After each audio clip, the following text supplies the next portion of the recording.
Okay, everyone, and by everyone, I mean Lucian. Hello, we are live. And I missed the first 5 minutes of the game, but nothing happened. But we are here, we are live, and I'm excited. I've never done this before. So I'm just going to do like some play-by-play. You can interact. I think Lucian's literally the only one here. But we're here. We're going to watch some football, and I'm going to do some play-by-play. Like I said, I've never done this before, but it appears the Bengals are on the 31-yard line. They have two in the backfield. One of them Sample. I think the other one's Chase Brown. Couldn't see. Burrow, linesman shotgun, fires to the right, caught by Chase Brown. And he gained about 7 yards via forward progress. Tackled by multiple Browns defenders there. Lucian, tell me if I'm live. Oh, we got two people. Oh, man, this is like I'm famous. But, oh, it's Eliza. Hi. Yeah, I'm a real person. Who'd have thunk it? But we're like, I'll be like saying score. Yes, I realized that. I tried OBS earlier, and it just wasn't doing me any favors. Like I had like a custom scoreboard, and it just didn't do me any favors. Burrow fires to the right, caught. Oh, by the slippery Jamar Chase. He's about a yard short of a first down. Jamar, don't point. You're a little short. Let's see if anyone's scored yet. I think it might be a little early for that. Oh, someone scored for the Raiders. Trey Tucker, go Bearcats. It's 3rd and 1. I don't like this scoreboard for some reason, but Chase Brown runs up the middle, and he's got the first. He's being pushed backwards because Lucas Patrick can't push shit. But we are on a first down here. The ball is at about the 13-yard line, I want to say. Let's check some other scores. The Falcons have scored. Bijan Robinson with a 50-yard catch from Michael Penix. Yep, I just saw that, Lucian. Thank you guys so much. Man, I feel, like I said, I'm a little nervous. Hoping some more people show up. Yeah, I get it. All right, Burrow hands it off to Chase Brown, and he's about a yard short of a first. But they are on about the 4-yard line. It's a good run up the middle by Chase Brown. I think the guard play for the Bengals is kind of going to determine how good the running game is, because last year was Cordell Volson and Alex Kappa. Eliza, are you in PPR? Fucking A, let's go. Chase Brown's on a fucking mean streak right now, and I'm all for it. They're on the 5-yard line. Single setback, Burrow and shotgun. Draw play to Chase Brown. He bounces. Touchdown, Chase Brown. Oh, he just stopped at the line. And Chase Brown has scored the first touchdown of the Bengals. Scored the first touchdown of the year for the Cincinnati Bengals. God, the 5th-round running back out of Illinois from 2023. God, what a steal of a draft pick for the Bengals. Joe Mixon's not even playing this year, or he might not play. Meanwhile, Chase Brown, the elusive, the speedster, takes it in for 6, pending the extra point from Connor McLegger, Evan McPherson. The kick is up, and it is good. The good guys are up. The good guys are up 7-0. Chase Brown is here. Chase Brown has arrived. And we're here. It's a good time. Commercial break. Oh, shit. This is my first one, so I have no idea what to do with myself. I guess I'll just update everyone on some scores. Everyone, what the fuck am I talking about? Let's see. Raiders are up 7-0. We got a Trey Tucker touchdown. The Jags are in the red zone. Jets are up 3-0 on the Steelers. Daniel Jones and the Colts are winning 3-0. Never would have thought that. It's exciting times. Other scores: Cardinals and Saints 0-0. Giants Commanders 0-0. Panthers Jags. I took the over on that game because the defenses are terrible. And Falcons Bucks 7-0. Don't remind me about Joe. Eliza, I will happily remind you about Joe Burrow. Oh, Mixon. Okay, Joe Mixon. I forgot you're a Texans fan. But, here's a fun little factoid for you. So, the player that the Bengals drafted with the pick they got for Joe Mixon was a safety named Dejon Anthony, who, if you remember, was in week 2 of last year. It was week 2 of last year, and he was the one that committed the game-losing penalty for the Bengals. It was that pass interference penalty where it was like the incidental contact where he kind of came up behind the Chiefs receiver, and he, I guess they called it pass interference, and it made Butker's game-winning kick quite easy for them. And we don't like Harrison Butker because he has a lot of bad things to say about women, which, by the way, that 59-yard field goal that he had on Sunday. I mean, shit. I bet his wife made us home real hard that night. I already made that joke on Twitter. Hey, we got 3 people. This is, like I said, this is my first one. I have no idea what the hell I'm doing. Don't just watch me. Watch the games. Yeah, that was him. That was Eliza. But yeah, that was Dejon Anthony, the safety from Ole Miss. There's a great play from college where he absolutely laid the shit out of Jaden Daniels when he played for LSU, which that was a fun play to watch. Yeah, just watching he just bounced off and Noah Fant just ran it in for 6. I've been saying all week that the Bengals' biggest week 1 opponent is week 1 itself, because Zach Taylor is the 8th longest tenured head coach in the NFL. He's the 8th longest tenured head coach in the NFL, and he has won 1 game combined in weeks 1 and 2 throughout his entire Bengals tenure. Zach Taylor is 1-11 in weeks 1 and 2 in his Bengals head coaching tenure.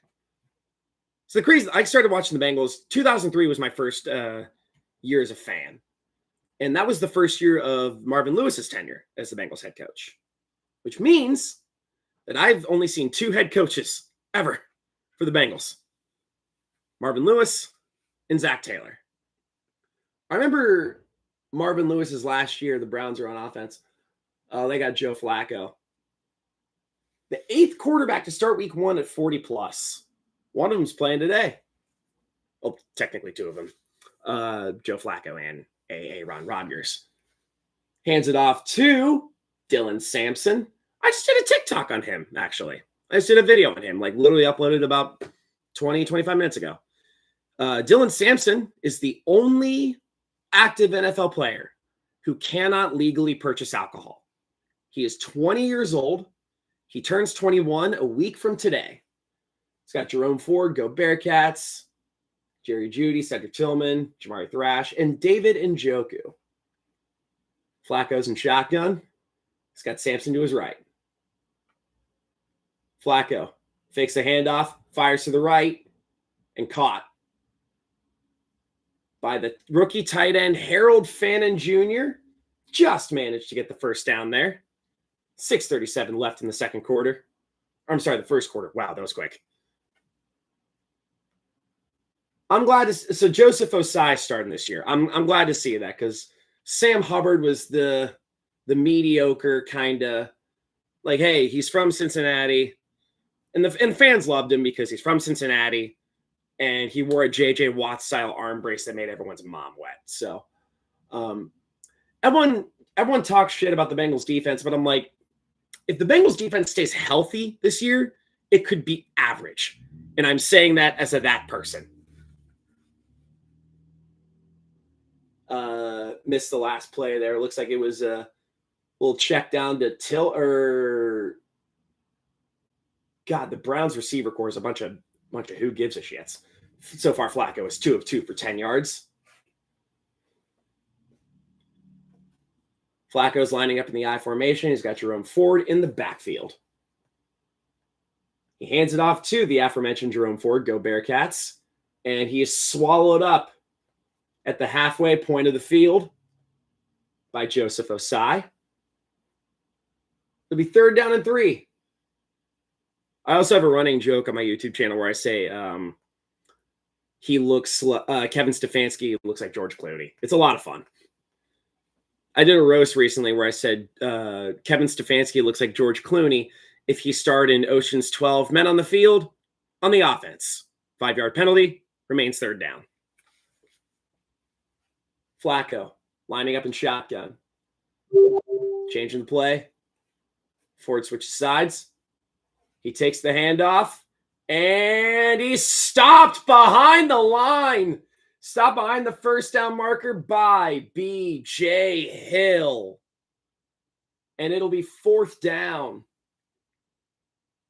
in purgatory. B.J. Hill, I love this factoid.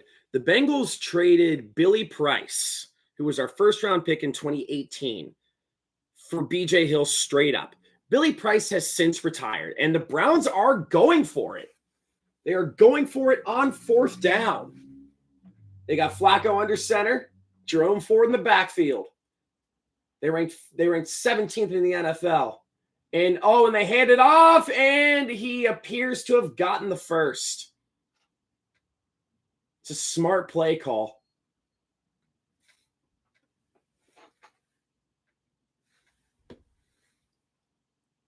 Yeah, I was going to say, Lazo, man, are the Texans on later on? And it turns out they are. Let's check some other scores. Looks like the Steelers have scored a touchdown. Oh, boy. Aaron Rodgers' first touchdown as a Steeler was to Hooked on Skoronix.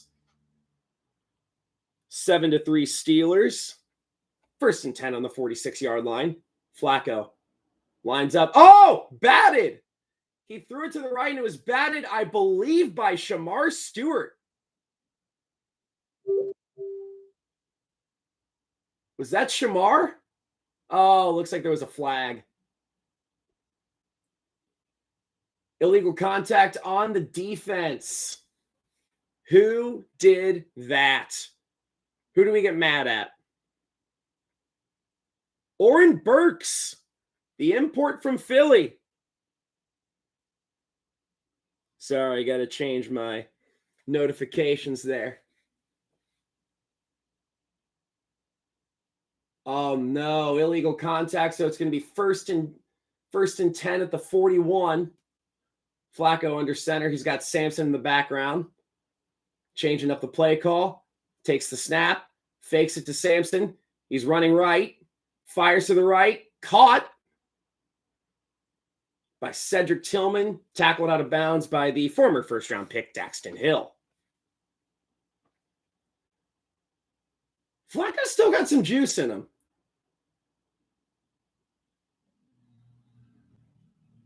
I wonder how many calls for Shedeur Sanders they have. Flacco is currently 2 of 2 for 10 yards. 2nd and 4. Ball on, I believe, the 35-yard line. Flacco under center once again in the I formation. He hands it off to Sampson. The agile running back takes it about a yard. Taken down at about the 33-yard line. I mean, I made Alvin Kamara comparisons simply because he went to Tennessee. I think Arian Foster went to Tennessee too. Eliza, you can probably check me on that. But did Arian Foster go to Tennessee? I think he did. He also went to the doctor about 10 billion times. God, what is it with Texans running backs and getting hurt all the time? All right. Flacco lining up in shotgun, drops back to pass, fires to the left, and way off mark, but someone got flagged, and I think Cam Taylor-Britt is pretty happy about how that went. Lining up with Jerry Jeudy. Pass interference on the defense. Oh, man. 1st down, Tennessee. Let's see the play here. Yeah, you can't do that. You can't do that, Cam Taylor-Britt. I like Cam Taylor-Britt. The Bengals traded up 3 picks to get him. Geno just got picked off. Oh, Geno Smith. My mind went to Geno Stone because I'm watching the Bengals game. Flacco fires to the right, checks it down to David Njoku, and another flag on the right side of the field. Let's check some more scores here. Looks like Washington is in the red zone. Just a bunch of field goals, no new touchdowns. Looks like they're pointing to the Browns. Could it be a holding? Could it be a false start? Offensive penalty. I can't turn on the volume because of copyright rules. But looks like it was a penalty on Harold Fannin. They don't display what the penalty is. Oh man, the Jets left Skoranek wide open on that touchdown. You can't do that. Oh boy. God, I feel bad for the Jets this year. I really do. Oh, looks like, Jaden Daniels touchdown to my ball, Zach Ertz. All right. Complete to Harold Fannin Jr. Fannin's a popular target right now. Flacco completed it to Harold Fannin. It is second down. About a minute 15 in the first quarter. Thank you guys so much. And by thank you, I mean Eliza and probably Lucian. Thank you guys for tuning in. This is very new to me. I've always wanted to do like play-by-play. I've literally never done like a play-by-play, like for a full game. Flacco fires to the left, caught by, guess who? Harold Fannin. Good Lord. Lucian, you did not miss much. I whipped my titty out, shotgun to beer, and a Chase Brown touchdown. So I have decided, I was talking with my friend last night, about what I want to do for a weekly video.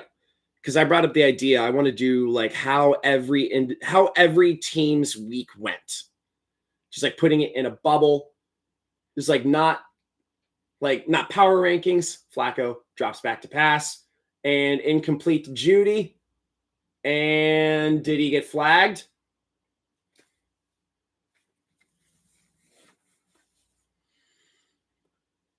Good Lord. Oh my goodness. One thing I've learned as a Bengals fan, don't celebrate an incomplete pass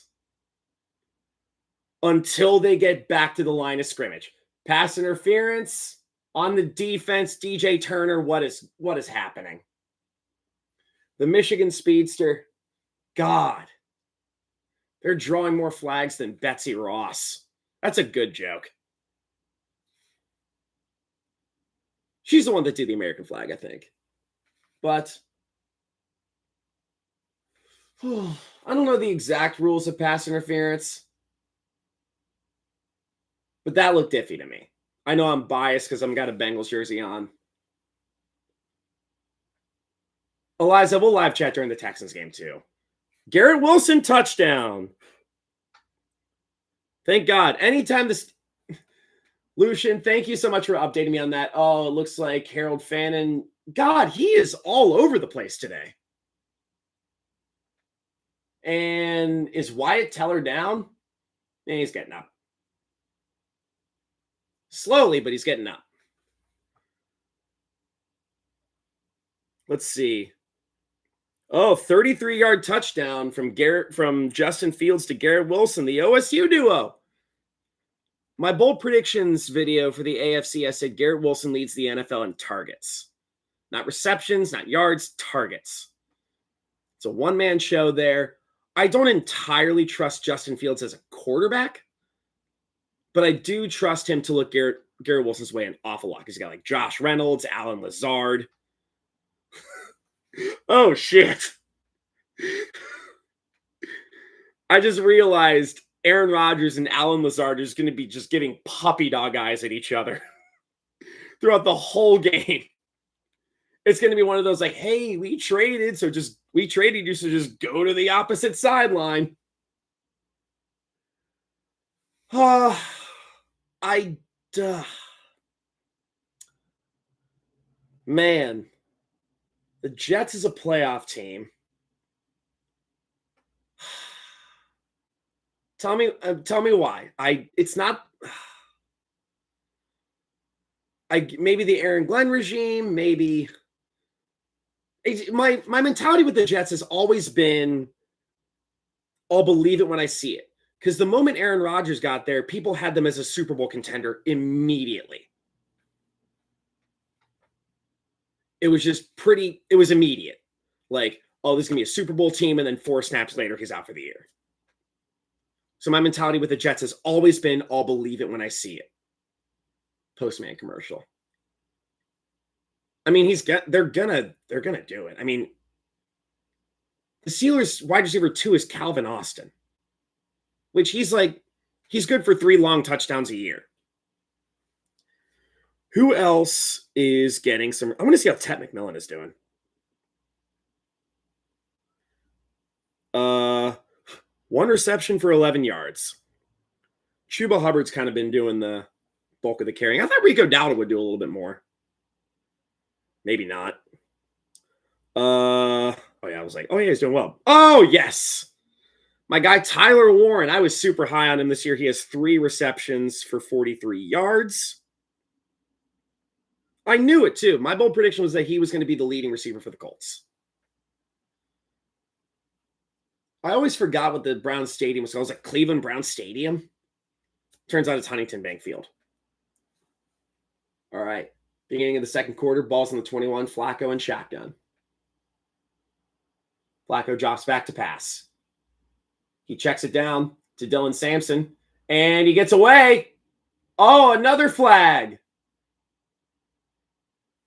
Tackled around the 13-yard line. He zoop skipped. Let's see what the penalty is. The penalty is personal foul, roughing the passer. Wonderful. On the guy that we just gave a $16 million raise to.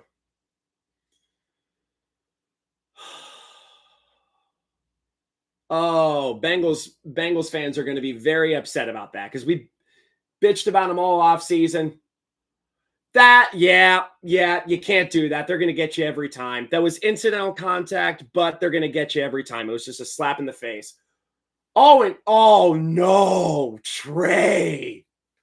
Oh, he is he's doing this shit to him too. Okay.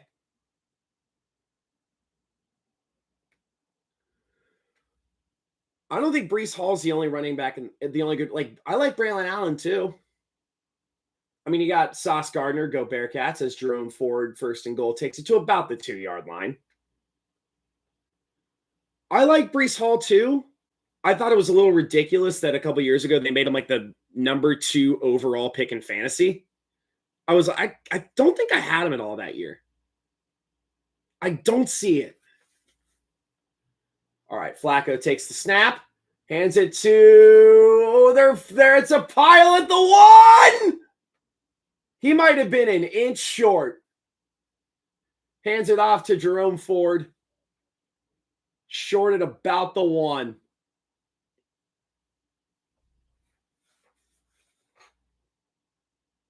Oh, we do love Pat Gustafson. He did my podcast recently. I haven't been doing it because I've been focusing on YouTube and I had trouble getting in contact with my co-host, but fuck you, the Bengals was a fun time. What I did on that podcast was we just roasted every NFL team. We wrote roast jokes and just had an overall good time, and we just talked Bengals. But with this YouTube stuff and the fullback, he's short. 3rd and goal, and Logan Wilson stops him at the 1. Oh, man. Kevin Stefanski has the I'm going for it face on his face right now. Yeah, I figured that. They're not going to go for an 18-yard field goal. Kevin Stefanski decides to go for it. Oh, we love Al Golden. This is where you make your money, Al Golden. All right, they hand it off. He got it. That was. Uh-oh. Uh-oh. Uh-oh.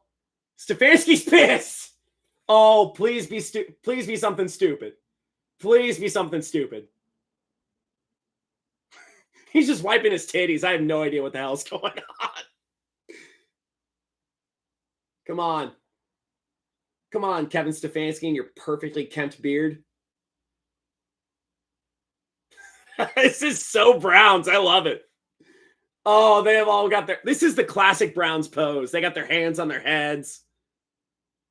The two Browns poses are hands on your head and hands behind your back and handcuffs. Just announce the penalty. Oh, okay. So they gave him the touchdown. Okay, so I'm guessing no flag. Raheem Sanders.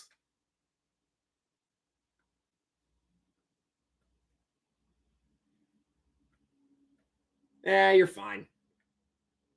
And I don't have my eyes like glued to the chat, but also if you're watching and you're not, I mean, Lucian, Eliza, appreciate you guys interacting. Love you guys. But if you are watching and you're not one of them, oh yay, 4. You are more than welcome to say hello. Say where you're watching from, if I know you. I was talking to my mom earlier today, and I was telling her I was doing this, and she's like, I'd love to watch. And I'm like, if you're the only one watching, that'd be a little humiliating as the PAT is up and good. It is 7-7. Raheem Sanders. The first Browns touchdown of the year is to Sanders. Just tell that to someone who's just lived in a bubble. It's like, oh my God, Shador. It's like, nope, not him. And not Shiloh either. Oh, someone's proposing in a commercial, and they're probably 2 actors. Let's look at some other scores. Daniel Jones to Michael Pittman. Tua has not had that good of a game. 2 of 3 for 8 yards and a pick. Let's see. Cardinals are up 3-0. Trey McBride's having a Trey McBride-like game. Let's see how the Raiders and Patriots are doing. Man, not bad. 7-0 Raiders. Eliza, what's your Raiders prediction? Or I'm sorry, your Texans prediction. And Lucian, what's your Packers prediction today? Because the Packers got the Lions. That's going to be a good one. Been a Bengals fan to the Palmer Johnson era. Fucking hell yeah, man. Chad was actually my first jersey. He was an awful lot of fun, man. Oh, fucking A, man. Thank you so much. That's very nice of you. What's your job? What do you do? I'm just gonna be like I'm doing this for the road games because I have season tickets for the Bengals. I will be at the Jags game next week. Apparently Hunter is getting a full snap load. Baker is not doing that well today. Let's see. The Giants are in the red zone. Wandale Robinson is getting the bulk of the targets. Russell Wilson's having an okay game. Panthers and Jags are tied 3 apiece. Bryce Young is barely doing shit. Let's see. Steelers and Jets. They missed the extra point. No, they went for 2 and they didn't get it. Okay. Oh, okay. Yeah, there's do you live in Indy? You live in you live in Indy there. Okay. Damn, that's good work. There really is. I hope you get to give littering tickets as well. Whoa, Charlie Jones with a little flipsy do on the kickoff return there. It is 7 apiece, 12:36 in the second quarter. The Bengals, like, they don't look bad.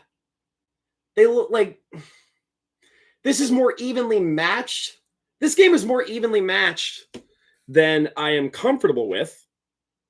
Who scored? Demario Douglas. We like Demario Douglas. believe a 5th-round pick. Did he go to Louisville? Yeah. And a lot of Browns fans were quite sold on Watson.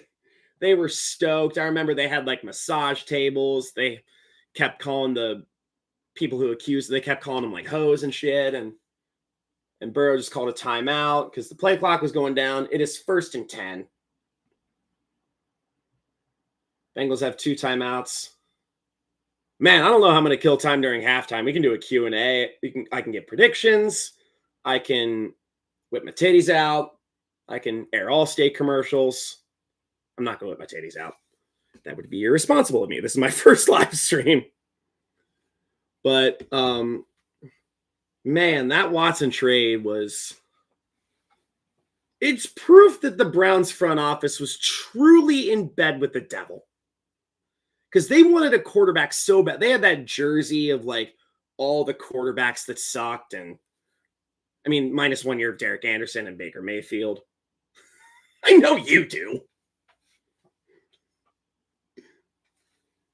I mean, that's got to be one of the wildest trades of all time. Because it gave you guys, I'm trying to think of who all it was off the top of my head. And it was Tank Dell was a part of that. I think Will Anderson. I think you guys gave up a couple picks to move up to 3 to get Will Anderson. And CJ Stroud in the same year. That's fucking criminal. But, I mean, a criminal for a criminal. A criminal player for a criminal move. And we support the criminal move more. Anything that screws the Browns over, I'm all for. I know Tank Dell was a part of that. Kamari Lassiter, I think, was a part of that too. There's a list. I'm going to look up the list. I don't know if I should be on my phone during a live stream. All right. Okay, that was the recent one. It says 3 first-round picks. Meanwhile, the Packers gave up. Lucian, you might love this one. I mean, and the Packers gave up 2 firsts for Parsons and Kenny Clark. And I also realized, like, quarterback, you got to give up more than for an edge rusher. But, I mean, shit, Micah Parsons is one of the best edge rushers in the league. And I've been saying this for weeks. Lucian, you can repeat this too. I mean, my God. Those two first-round picks are going to be late first-round picks. And Jerry Jones is he's sort of convincing himself he's going to need a dynasty. Yeah. The Browns, they had to know. I mean, they obviously, it's an NFL. Even if they are the Browns and they are a frequent punchline, they had to know what they were doing. My God, the Bengals' last offensive snap was half hour ago. Burrow better be rested as hell. Yeah, it definitely went down the drain. Man, it's going to be fun.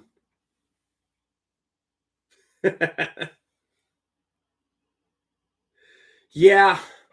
I mean, anytime I make divisional predictions, it's hard for me to go against the previous year. Burrow hands it off to Chase Brown, about a yard.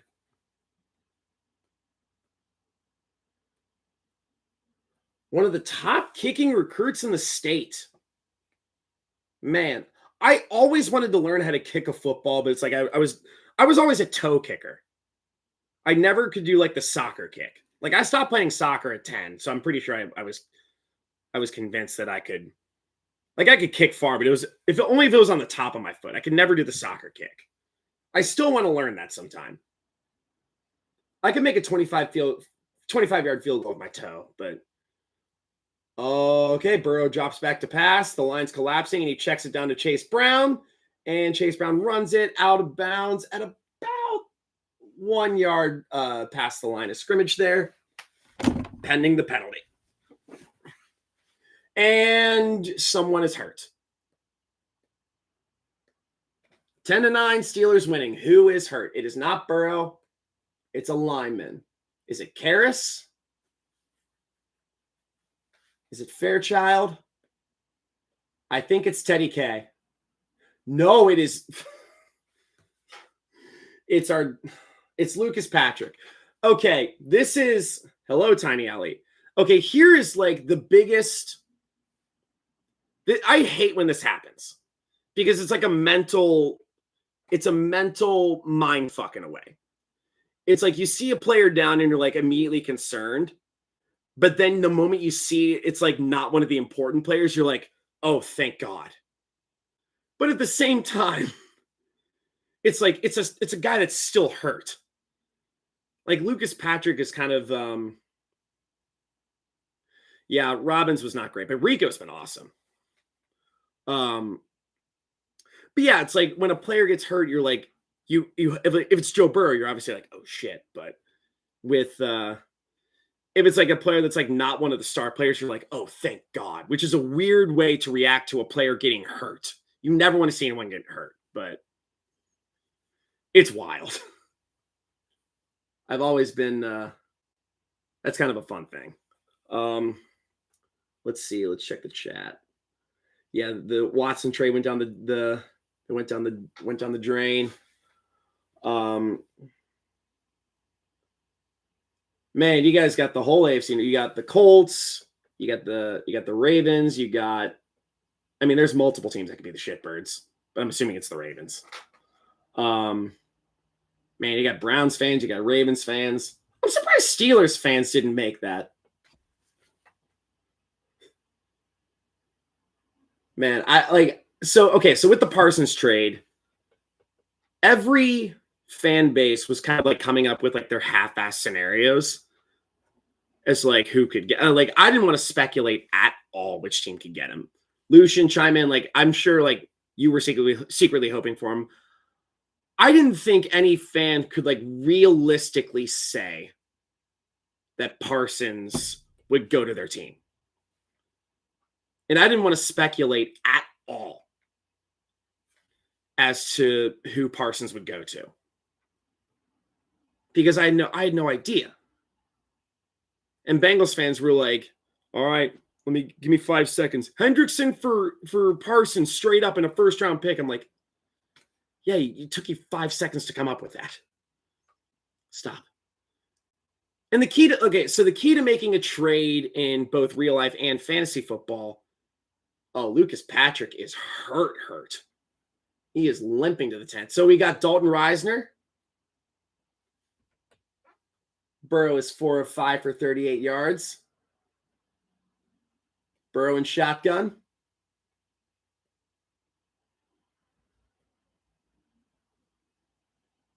Burrow drops back to pass.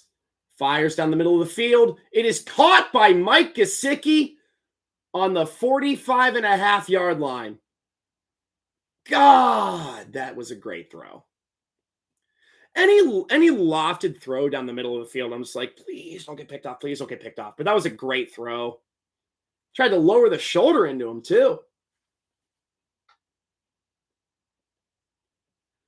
It's a great play by Gesicki. And now, is Gesicki hurt now? Oh, boy. Burrow lining up in shotgun. Drops back to pass. He's looking. Checks it down. Complete to Samaje Perine. Ball at the 44-yard line. Let's see who else has scored. I usually check the Braylon Allen touchdown. Colts are up 17-zip, and Daniel Jones has a 1-yard rushing touchdown. Let's see, 7-7, 16-10. That's a high-scoring game. Yeah, the Colts are whooping on the Dolphins, right? Mike McDaniel's got to be on the hot seat. Alvin Kamara. Okay. I am not convinced Mike McDaniel's a good coach. He is extremely likable. He's endearing. He is fun. He's memeable. He has one of his childhood friends is named Dan Soder, who is an incredible stand-up comic. But I'm not convinced he's a good head coach. Because there was they couldn't beat good teams. There is truth to that. They had one win against a team with a winning record last year as Burrow is scrambling. He runs it down Didn't make the first on 3rd and 9, ran it about 2 yards, tackled on the play by none other than Myles Garrett. The Dolphins whooped up on bad teams. And they had one win against a team with a winning record last year. And it was against the Rams on Monday Night Football, I believe. Mike McDaniel and Brian Daboll are the two head coaches who I think could get fired midseason. Especially Daboll, because their schedule is brutal. Min-maxed charisma. Do not know what that means. As Rico lines up to punt, he gets it, and it's in the end zone for a touchback. 9:29 to go in the second quarter. It's all tied up at 7-7. Well, looks like the Cardinals got a touchdown to Marvin Harrison Jr. Harrison's got 2 receptions, 46 yards, and a tutty.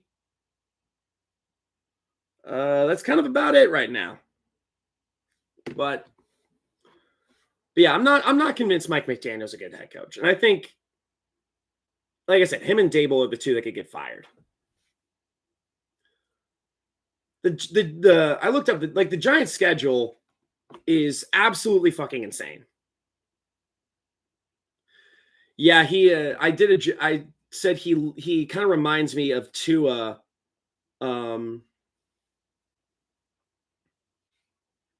Yeah. It's like the team culture is good, the players like him, but he does not strike me as a guy who can put his foot down when he needs to. I think Zach Taylor's kind of the same way too. Touchdown Jags.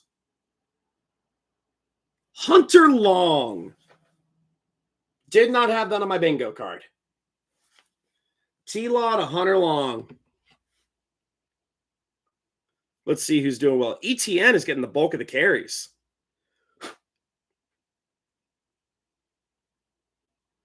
Tootin hasn't done shit today. And neither has Tank. But oh god, the Geico Gecko has a fake mustache. But yeah, the Giants' schedule is absolutely brutal. Like, they got the Commanders, they're losing right now. If the Giants go 1-7, especially because their one gimme game is the Saints. I think it's in New Orleans. If they go on an over until then, and they lose to the Saints, Daboll's out of a job. And I'd be shocked if he isn't. Like, the Giants through October, there's no way they can have a winning record. I get their D-line's good. I get Malik Neighbors is absolutely Himothy. But there is no way they can overcome that. That schedule is just so insane. They picked a bad year. And I think they were a last place team too. So you would think they'd have a last place schedule. The Saints are a winnable game. I think the Saints are a winnable game. It's just their schedule. All right, ball on the 20. Flacco hands it off to Dylan Sampson. And he is tackled. He's run out of bounds at the 22-yard line by Jordan Battle. Browns have had 20 starting quarterbacks since almost week 1 starting quarterbacks. I was like, 20 starting quarterbacks, that's pretty wild. 20 week 1. And that's in what, 25, 26 seasons? Golly. Baker Mayfield was the majority of those, actually. Also, Tim Couch was not as big of a bust as people think he was. It was an expansion team, and he kind of had some fun. And he took him to the playoffs. Flacco drops back to pass. And he checks it down, but not before he is rattled up in the backfield by, I believe, TJ Slayton. Lucian, tell me about TJ Slayton. I know he's a good run defender. Oh, is that McKinley Jackson? It is. Oh, boy. I'm blanking on who this is. Just show me a glimpse of the back of his jersey, for fuck's sake.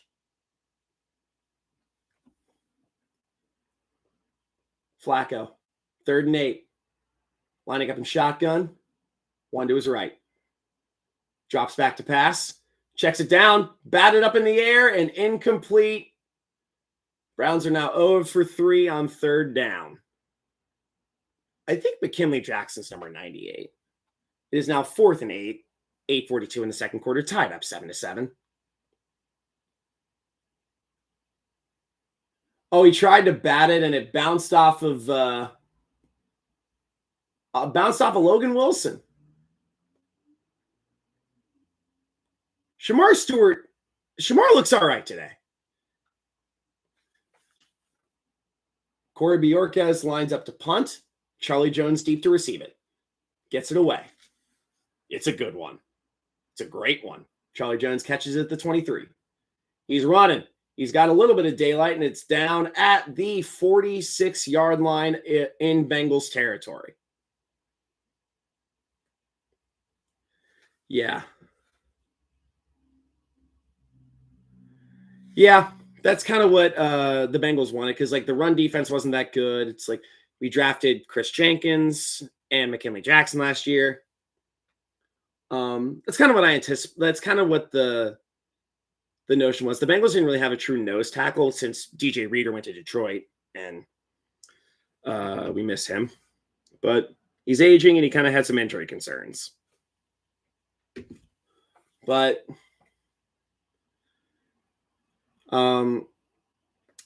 like I said, I know that the narrative is that the Bengals defense is going to be bad this year, and I kind of anticipated that. But if they can, like I said, if they can stay healthy, they're going to be average. But you can never predict who's going to get hurt. You can predict Christian McCaffrey, but like you can never predict like who's going to go out with a brutal injury, or you can't predict that stuff. So like you can't predict when Burrow's going to get hurt, but I just hope the defense can just stay afloat. That's all I'm hoping. There's a lot more commercial breaks than I anticipated. Like I knew that there were a lot of commercial breaks and you have to like kill time, but like when you're actually live streaming, I never knew how many commercial breaks there truly were. I wonder how many people are live streaming the Bengals game like this, or just any game in general. I know I was watching Grassi a little. I watch Benchmark Brain a lot, but I don't know if he does any live streams, but I've been watching Grassi a lot recently, and he's been doing some of that stuff. And it kind of like I was watching a little bit of his live stream of the Chargers Chiefs game. I was like, man, that sounds fun. I should do that. And I was like, oh shit, it's a little too late for that. But then I was like, wait, no, it's not. Week 1's on Sunday. And then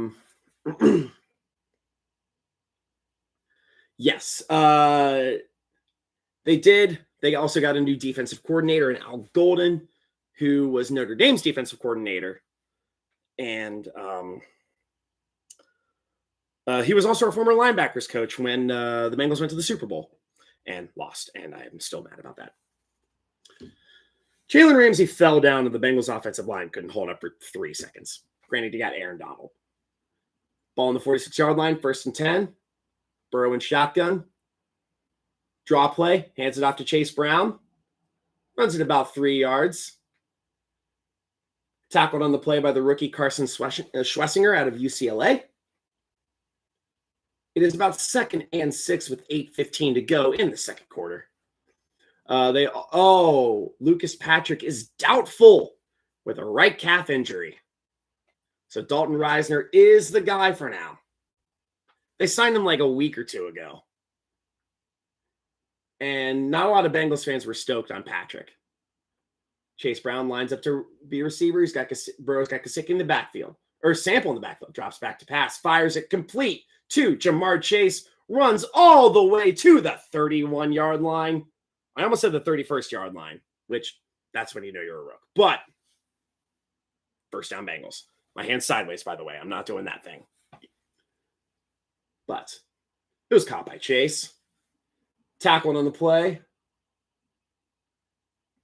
by Carson Schlesinger and Diabate, I believe.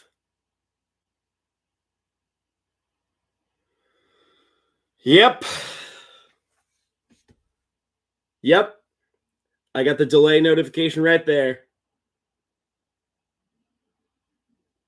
And I bet the over on that game. I didn't know it was going to rain.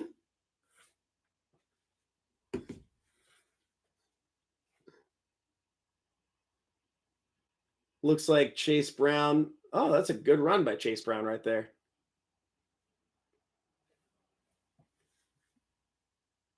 Hell yeah.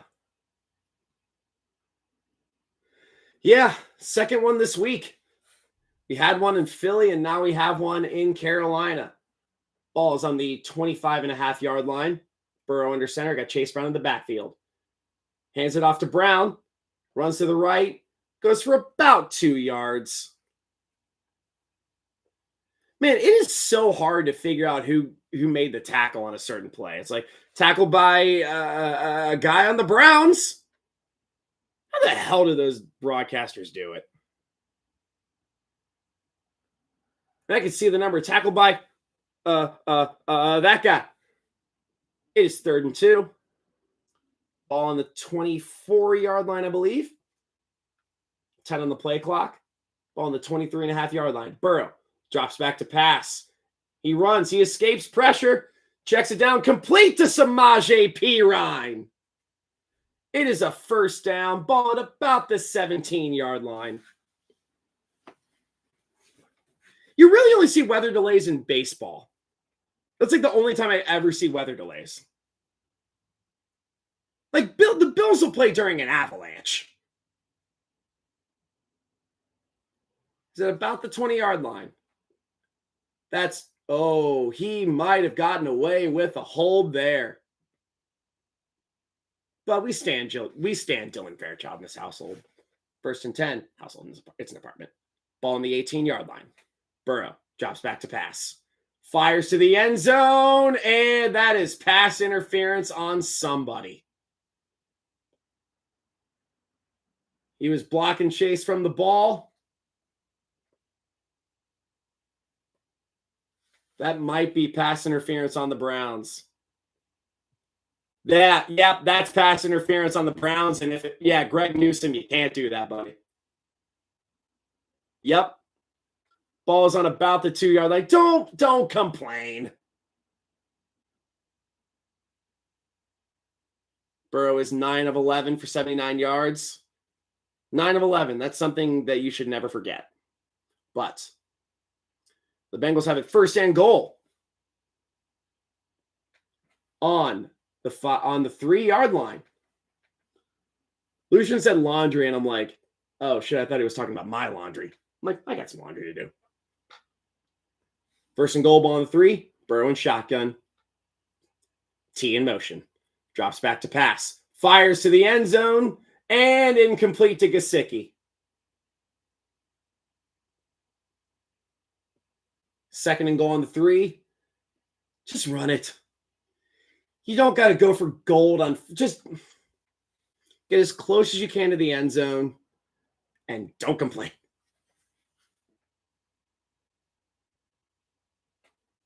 Man, that's some good pass defense. You had T open in the middle. I know that, Lucian. I know. 2nd and goal. Ball on the 3. Burrow under center. Hands it off to Chase Brown, who's pushing, and he might be just a bit short. It's good to see Mitchell Tinsley on the field.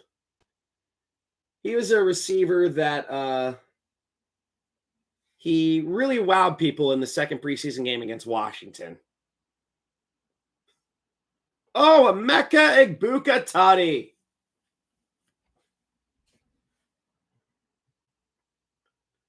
30-yard tutty from Baker to Emeka Egbuka. 3rd and goal on the 1. Burrow under center. He drops back, fires, touchdown, Noah Fant. Oh, man, we stand Noah Fant. His first touchdown as a Bengal, and the Bengals take the lead.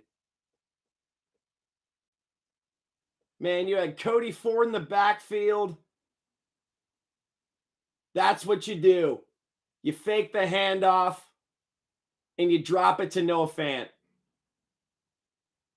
I've said this before. I don't love when people use former first-round pick as a way to vouch for a signing. But yeah, Noah Fant, he's always been an able tight end as McPherson makes the extra point. I think I brought this up before. I hate when people use former first round pick as a way to vouch for a player.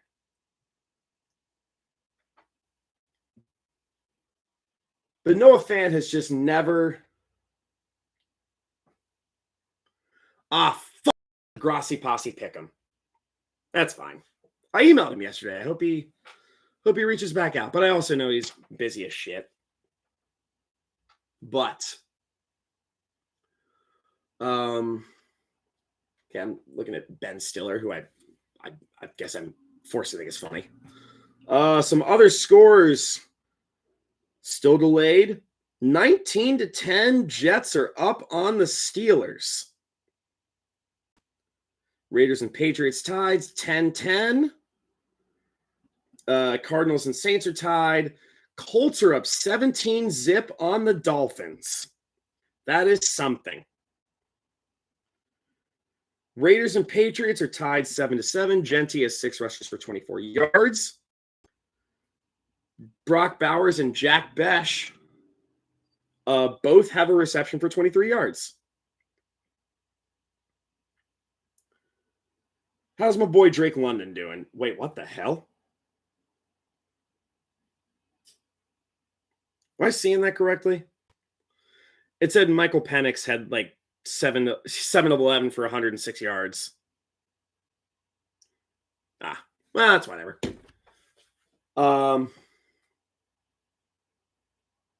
U-Tree. Oh, urinating tree. I can say that.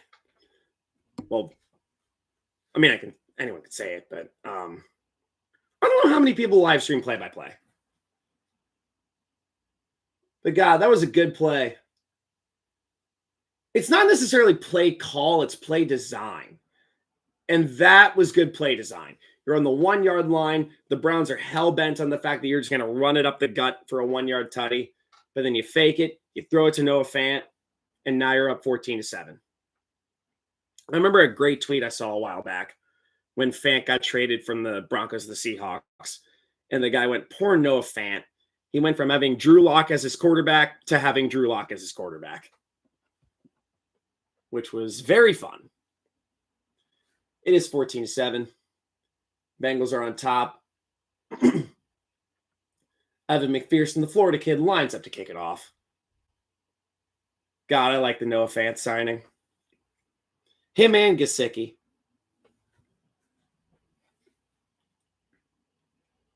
I might watch the Grossi stream later.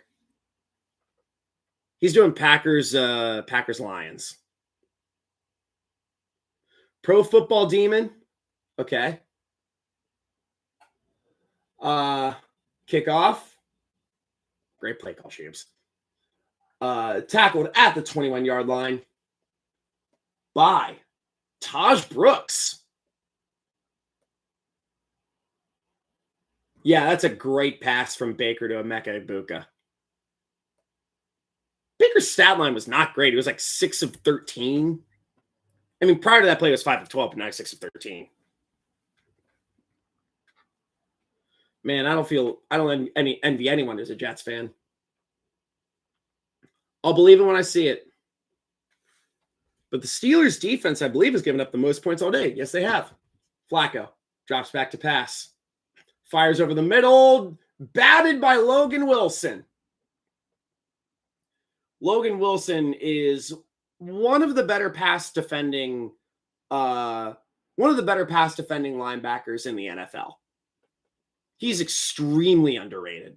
He was college teammates with Josh Allen, actually.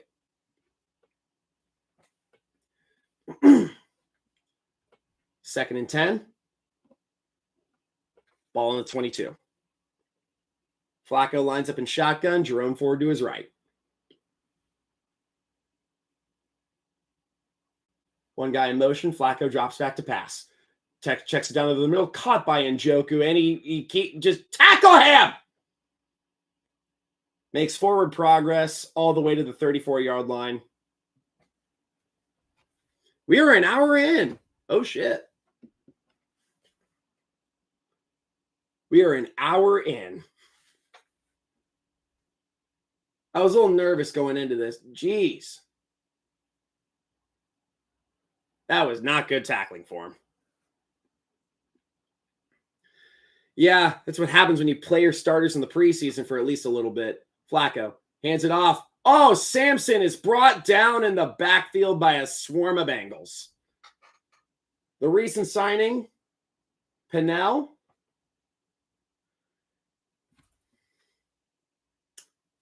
Eliza, I want to believe you. It's the Browns. It's the Browns. I'm not taking it too much to heart. I mean, it's a fully healthy defense. Like Al Golden, our defensive coordinator, kind of wants to prioritize the passing game.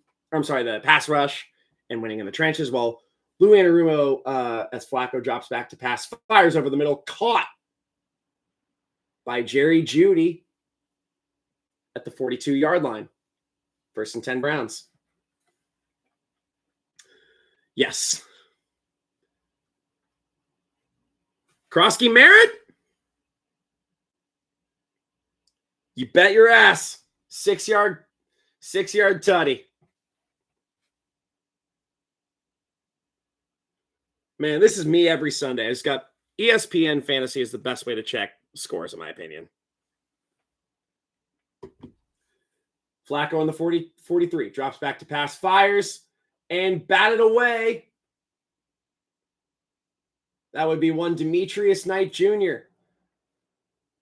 Oh, wow. Okay, that was a late flag throw. Or wait, was that the ball?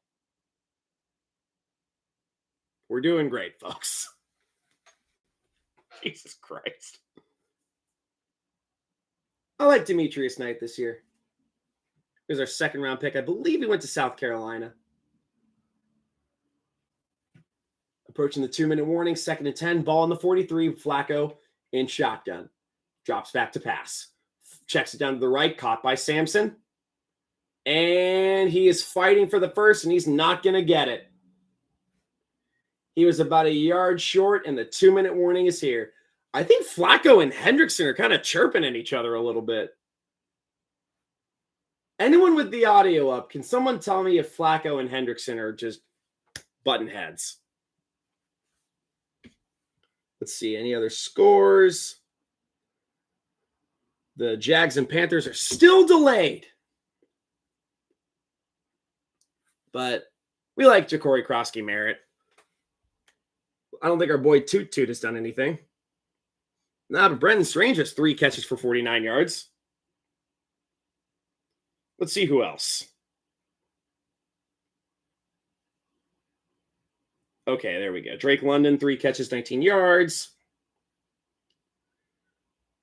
Let's see. Nothing crazy right now. It's kind of the 2-minute warning.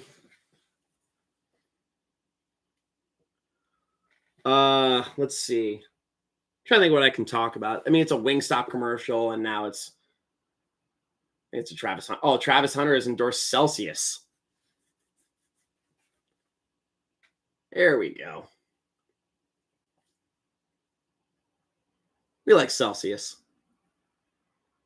This is going to be a fun year of football. I'm excited for it. But again, it is the 2-minute warning. First half, the Bengals are up 14-7 on the Cleveland Browns. It does. It really does. The the lightning flavor. It's the blue raspberry one. That's like one of the best ones I've ever had. The fruit punch one is okay. It's a little strong. Some of them taste kind of, but there's some that are excellent. I'm an Alani slut. I've also had Bloom a little bit recently. I had that one this morning, actually. It's not bad. I'm not even convinced it's healthy. I'm told it's healthy. I'm told it's fine. I'm not sure. I should probably switch to coffee at some point.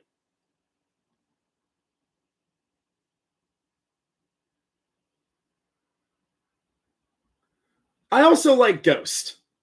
You in the chat as well. But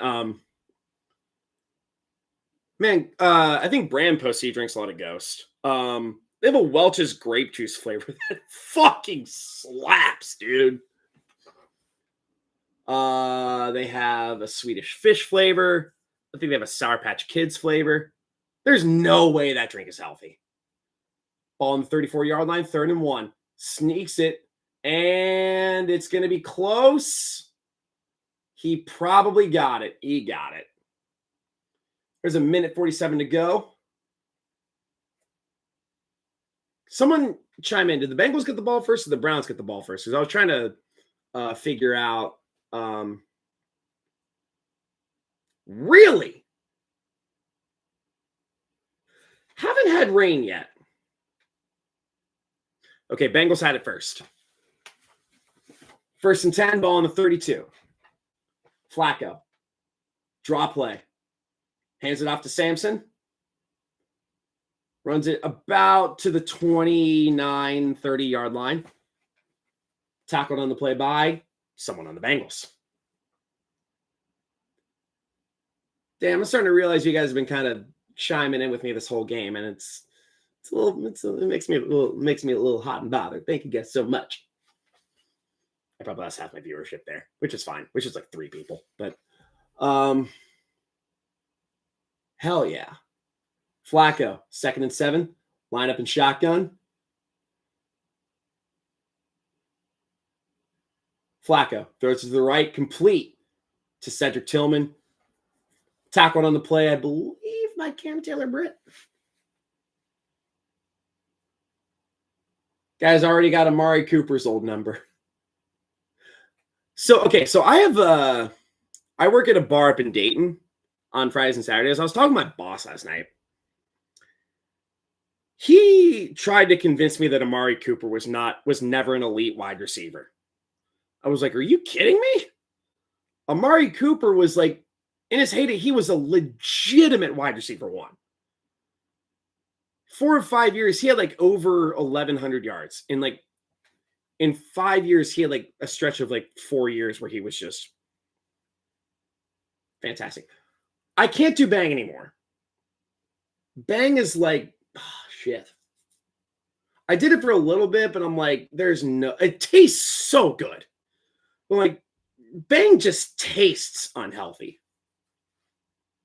It's like, it tastes like a Four Loko without the alcohol. I've never had a Four Loko, by the way.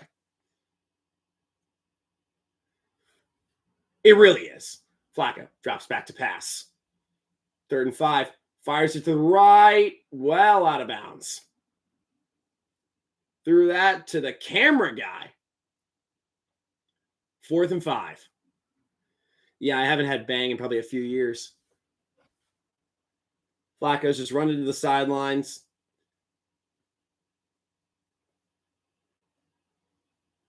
Who the hell is their kicker? Andre, holy shit, how do you pronounce that name? Haven't had a Red Bull in years either. Andre Sizza, I'm going to call him. Lines up for a 45-yard field goal. The kick is up, and it is, as Jeff Brantley would say, right down Broadway. Smite. Okay. Whew. Smite. Andre Smite.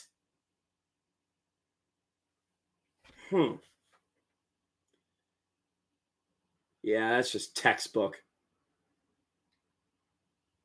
Damn, that was right down the middle. Okay, they're playing the Tommy DeVito Progressive commercial. That's super endearing. All right, so God, I hope the Bengals pull. This game is more evenly matched than it should be. And it's making me uncomfortable. We love Tommy DeVito. Mamma mia. Check some other scores here. Steelers. Oh, Jonnu Smith got a touchdown, which means Arthur Smith has the biggest erection right now. James Conner, 4-yard catch from Kyler Murray. God, the Dolphins are bad. They are very bad. God. They're up 17-0. I was all in on Tyler Warren this year. And I'm very happy he's doing well. Well done, Eliza. Well done. So there are 18 seconds left in the first half. Burrow has the ball at the 26-yard line. Drops back to pass. Fires, checks it down. Caught by Noah Fant. Runs it to about the 34-yard line. They go for the... Something tells me they're going to just try and get in field goal range just to go up by 7. And Burrow's got the arm to do it. It's surreal. Like, sometimes I just sit back and think, like, damn, Joe Burrow is my quarterback. It's hard to fathom sometimes. He's 11 of 14 for 88 yards and a tutty to Noah Fant. 12 seconds to go, 2nd and 2. Ball on the Bengals' 34-yard line. You just need a deep completion. Just get something done. Burrow drops back. Well protected. And he escapes pressure. Get out. Oh, that's going to end the half. That is going to end the half. He couldn't find a guy. He couldn't find anyone. And the worst part about this is I got 20 minutes to kill. Let's talk to each other. It is halftime. First half, Bengals are again, it's more evenly matched than I want it to be. I know the scoreboard says the Bengals are winning. This is too evenly matched for my comfort. I don't like this. We'll find a way to get over it. I hope this is the Bengals kicking off the rust. Because I know they played their starters for a little bit in the preseason. We're just checking out some highlights now. Oh, there's the Bill crowd. Oh, he walked into the end zone. Oh, we love Bill. God, I hope their new that fan base deserves a stadium that doesn't have the ghost of Dan Snyder sexually harassing a cheerleader in it. God, that's a good route by Igbuka. I know everyone in that organization just is enamored with Igbuka. T-Law, I think this is the Hunter Long touchdown. Yep. That's what you got to do. That's good play design. Let's see the Bengals stat lines. God, 20-0. The Dolphins. God, people have got to be calling for McDaniel's head. Let's see, Chase Brown is dominating the touches. Chase Brown, 12 rushes, 43 yards, and a touchdown. Leading receivers, Noah Fant is the leading receiver. 3 receptions, 21 yards, and a tutty. Jamar Chase, 2 receptions, 26 yards. Mike Gesicki, 1 14-yard catch. Chase Brown and Samaje Perine, 2 catches apiece for 8 and 6 yards. And Taysom Higgins, 1 catch for 13 yards. Browns. Dylan Sampson is their leading rusher with 9 yards. God.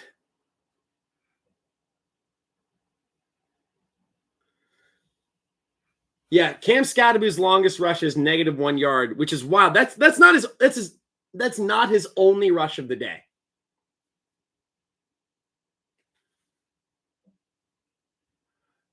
Oh, that's such a good pass. These words are about to come out of my mouth, and I'm not sure how I feel about it. That was a great pass by Daniel Jones. So I don't know too much about the Giants. I don't know too much about the Colts, but one thing I like repeatedly heard was that like The people in the Giants building loved Daniel Jones as a person. He just didn't have the it factor as a quarterback. And I'm sure, like, with Daniel Jones being a quote unquote veteran and Anthony Richardson being like, he's only been at it for 2 years and he kind of has a little bit of stank on him. I get why they named Daniel Jones the starting quarterback. I get that. And he looks good so far. And I know week 1 is the granddaddy of all overreaction Mondays. But Tyler Warren looks fucking great this year. He's got 5 catches for 57 yards, and that's at halftime. That's fucking nuts.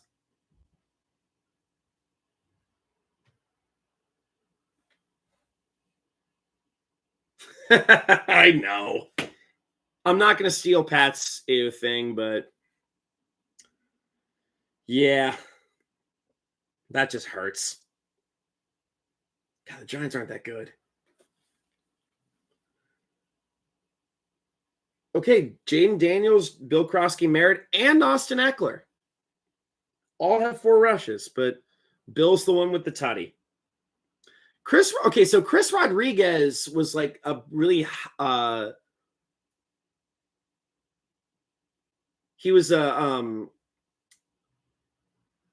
Chris Rodriguez was like a waiver pickup. And what was I saying? Yeah, Chris Rodriguez was like a popular waiver pickup. Then I saw today that he's a literal healthy scratch. So he's probably going to be dropped a lot this week. I think they really wanted to see what they had in Anthony Richardson. Anthony Richardson needs to be a cautionary tale for the rest of time. I mean, I see this with Burrow, but like quarterbacking more than anything is a craft. It's all about knowing like how to read defenses, knowing what to anticipate, knowing the playbook, knowing your receivers. But so many people bet on measurables. Like they want to bet on measurables. Like the Colts drafted Anthony Richardson with the goal of having him learn the position. They drafted him with the mindset like, oh, you're going to learn on the job, which is not great for a quarterback. Like Anthony Richardson was at his best when he either was running or throwing the ball out of the stadium to Alec Pierce, go Bearcats. Yeah, he had the measurables. He had a strong arm, but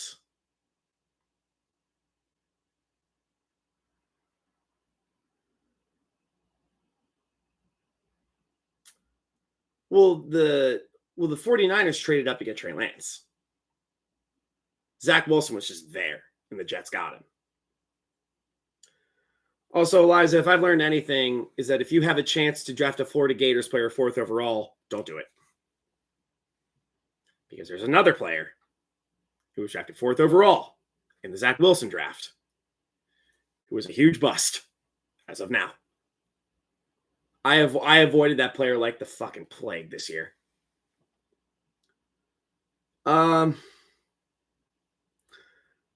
I didn't watch too much trailer. I saw the highlights from his first preseason game. And my God, he looked good. Yep. Yeah, Trey Lance looked good, but then again, it's the preseason. I think it's a new regime. Who knows? I'm trying to think of what else I'm kind of hell-bent on this year. I don't really have a whole lot. But, oh God. What the hell is this game? Does Ken Jeong host everything?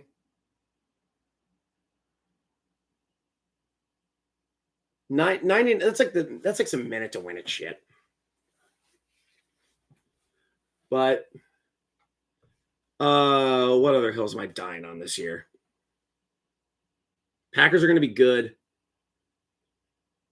Lucian, who would you say the Packers wide receiver 1 is? Is it Golden?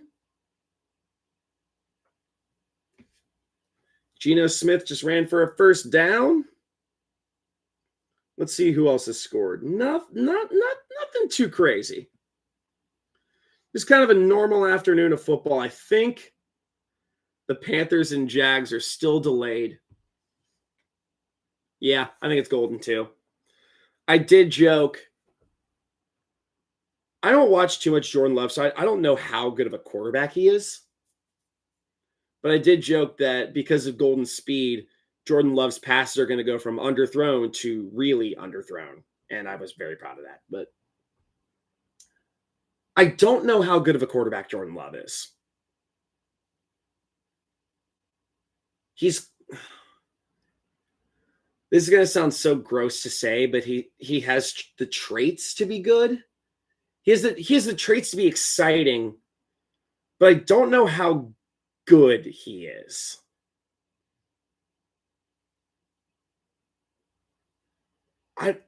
Man, it's so hard to say. Is he a standout quarterback? Is he like a game manager with Mahomes-like traits? It's very hard to say. Eliza, I'll give you some Texans takes. Your offensive line is fucked. I think you guys tried to was it Cam Robinson? I think you guys got Trent Brown back too, but then you just released him pretty quickly. I want to see Woody Marks this year. Defense is going to be. Oh, is it Ariante Ursery or something like that? But yeah, I think it's Ariante Ursery. He's a Minnesota kid, I believe. I think you guys traded Kenyon Green.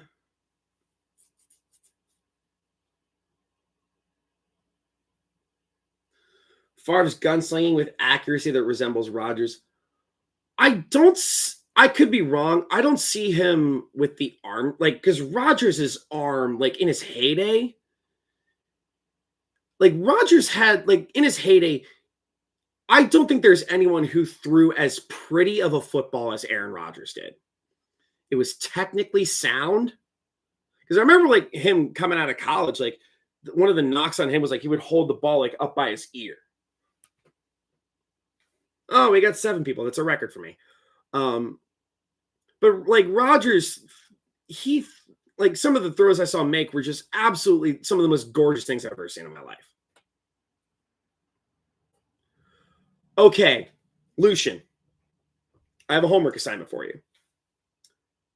There was a Bengals game about 20 years ago. They were playing the Packers. It was in Cincinnati. And Brett, it was the 4th quarter. I think there's under a minute to go. The Packers are driving down the field. And Lucian, tell me if you remember this. Brett Favre drops back to pass. And the ref blows the whistle. And everyone's like, what the hell is going on? And they blew the whistle because a fan had run onto the field. He stole the ball from Brett Favre, takes the ball from him, and just raises his arms in the air and just starts running down the field. It's one of the funniest clips I've ever seen in my life. And he's running down the field. He gets absolutely bulldozed by a security guard. It's genuinely one of the funniest things I've ever seen in my life. I forget. I don't know what the guy's name is, but I do remember it was 2005. That was absolutely hilarious. I think the wild part was it actually killed the Packers' momentum. Lucian, look up the clip. It's so fucking funny. But it was 2005. Brett Favre had the ball stolen from him by a fan, and it's one of the funniest things I've ever seen in my life. I think there's an article about him too, but it was I think that play killed the Packers' momentum.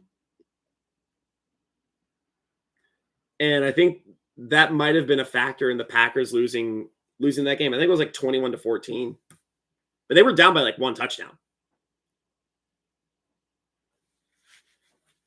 But no, like, look up that clip. It's one of the funniest things I've ever seen. And Brett Favre's kind of a piece of shit. And I know you're a Packers fan, but he kind of sucks. Kind of sucks. And he also has Parkinson's now, which couldn't have happened to a better guy. All right, so it looks to be the start of the second half here. We managed to go time through halftime.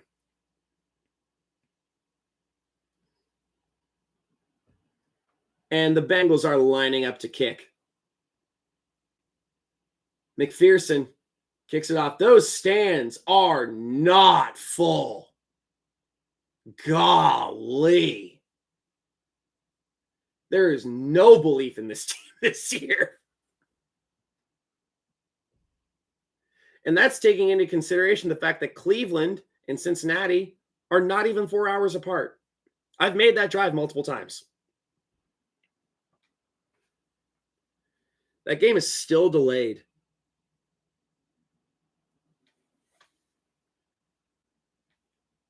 Oh, boy. Start of the second half, Flacco under center.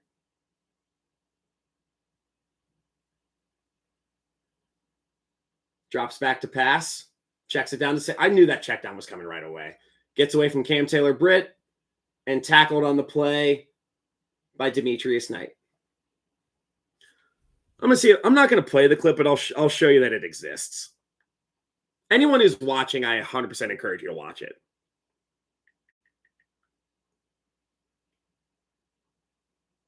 Yep. Ball stolen from Brett Favre. It was October 25th, 2005. 2nd and 3. Ball on the 38. Flacco under center. He's got Sampson in the backfield. Hands it off. And he's tackled at the line of scrimmage by a swarm of Bengals. Headlined by B.J. Hill and 98. Tre'Daryl Slayton.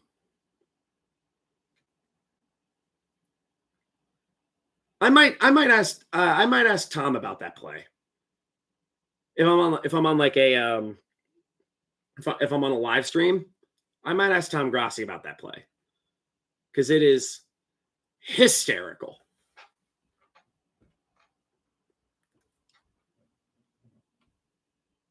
All right, 3rd and 3. Ball on the 38-yard line. A lot of motion going on. Flacco in shotgun drops back to pass. He's looking. He's scrambling. Fires. Caught by Fannin. He's tackled on the 43-yard line by Jordan Battle.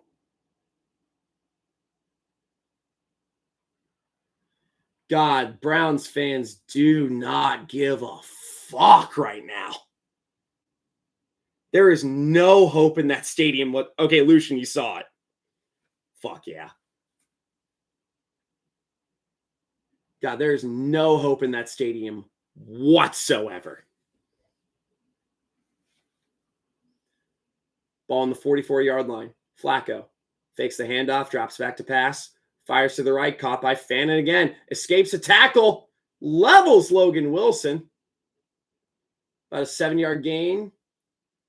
Flag on the play.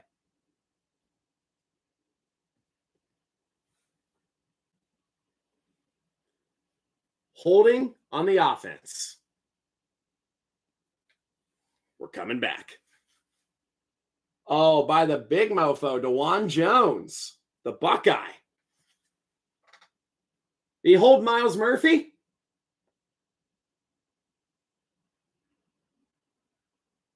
Oh, he sure did hold Miles Murphy. Murphy was getting around. Man, I want Miles Murphy to work out so bad. He was our first round pick in 23. Same year that you guys got. It's the same year that you guys got Stroud and Anderson.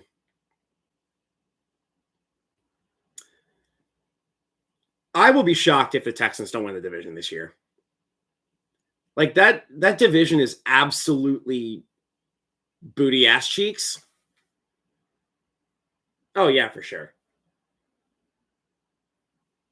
I mean, a big part of you guys winning that draft was the Watson trade. that absolutely helped. It helped that you guys got an absolute gold mine of a trade. I think you got Tank Dell in that draft too, which is it's a pretty good trade. Yes, thank you, Browns. We're about an hour and a half in. Holy shit. I might try and do this a lot more. This has been fun. I'm hoping to do a lot more like weekly reviews and just long form, short form. I want to see how my sketch is doing. I'm new, so I'm probably not getting a ton of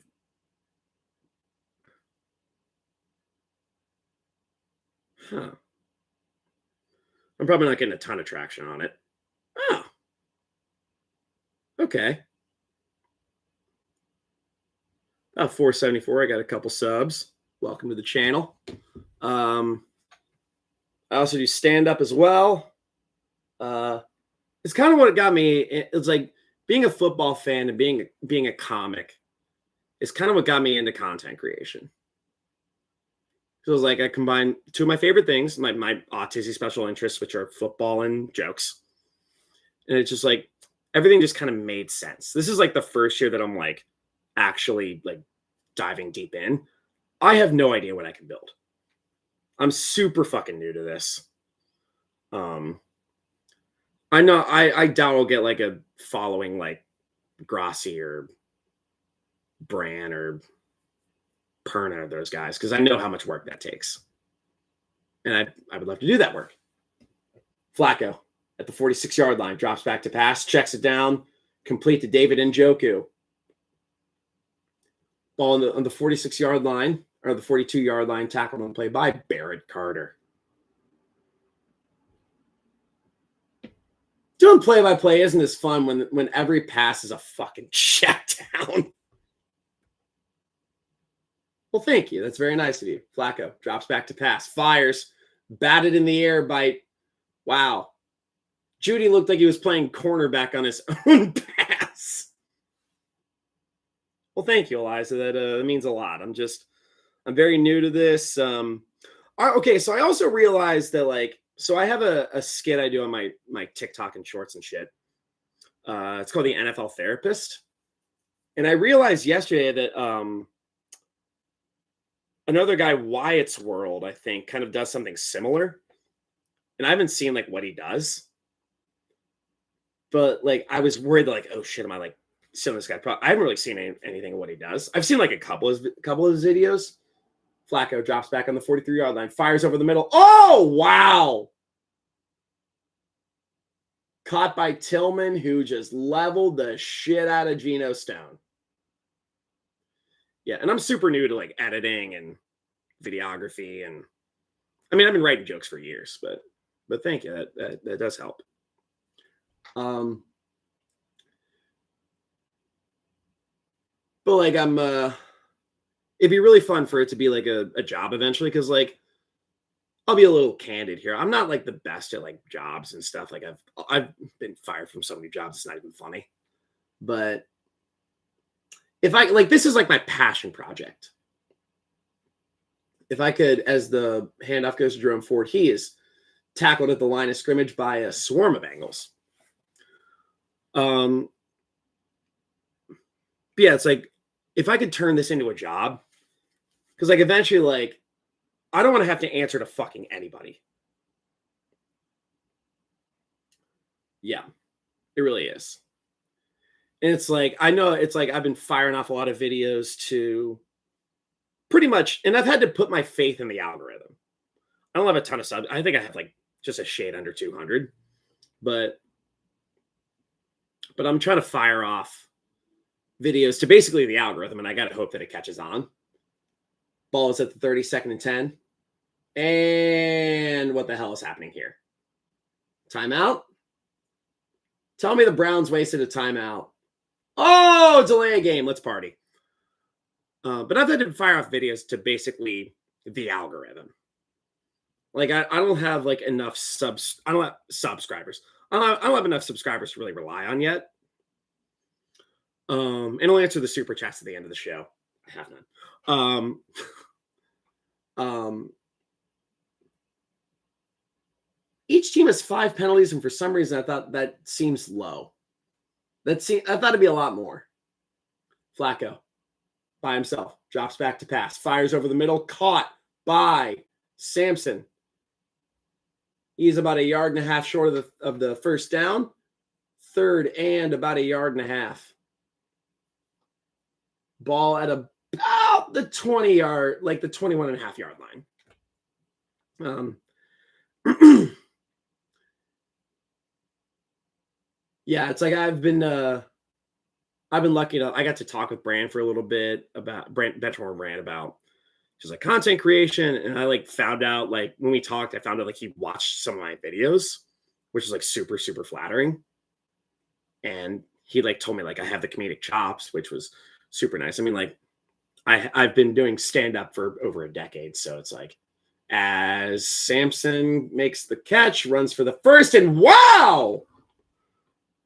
Demetrius Knight with a manhandle of a tackle there. But nonetheless, it is a first down for the Browns. Oh, fuck yeah, Lucian. Which one did you see?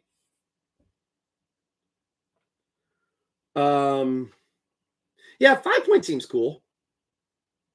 Brand doesn't drink, but I'd have a beer with him almost instantly. And Pat, too. All right. Flacco under center. Fakes the handoff, drops back to pass. He's being chased. Fires it out of bounds. Oh, and the ball bounces into the stands. God, I bet front row tickets are $20 in that stadium. But yeah, it's been a ton of fun. It's been a lot of hard work. It's been a lot of writing. It's been a lot of editing. I have an AI editor. Like the AI editor, it simplifies tasks. It's called AutoCut. Oh, it's very nice, Elution. But I have an AI editor. It's called AutoCut. It does it cuts out silences. It adds chapters automatically. As Flacco checks it down to Dylan Sampson, who's been a popular. Oh, no. And Sampson is run out of bounds at about the 8-yard line. Tackled on the play by Jordan Battle. Yeah, this makes me nervous. But it's been a lot of fun. And a saying I heard a while back, because I wish I had done this forever ago, but a great saying I heard. The best time to plant a tree is 20 years ago. The second best time is now. And I did a little bit last year. Like I submitted jokes to Brandon for his Bust Anonymous thing. I actually got one in, which is very sweet. As the flip to Sampson, he is run out of bounds at the 5-yard line by Barrett Carter. And I remember one got in, and then I was pretty pumped about that. And right away, I was like, I'm going to write jokes every single week. So I did this segment called Real NFL Predictions Based on Science, which is basically where I just wrote a joke about every game that upcoming week. And that very quickly got exhausting. So I just decided I'm going to still do that this year, but I'm only going to do 4 or 5 jokes a week so I can focus on other things. And I've learned long form videos help. Flacco drops back to pass in the 5, fires in the end zone, touchdown, Cedric Tillman. Fuck! Wonderful. Bengals are losing. But, so anyway, I did the Real NFL Predictions thing, and then I came with more ideas. I do a dating game sketch, and I do the NFL Therapist, and I have a thing called Alex Makes Fun of the Cowboys because he thinks it's fun, because Cowboys fans, and I'm sure Lucian, you can vouch for this, and Eliza too, they're the biggest fucking bitches on the planet. If anyone just talks smack about their precious little Cowboys, they will flip out in the comments, which helps the algorithm. And the PAT by Smite is up, and he missed it. He missed it wide right. Let's go. Oh, let's go. Oh, welcome to the NFL, Andre Sissa. Wonderful. God, I hope the Bengals win by 1. That's so big. I love that so much.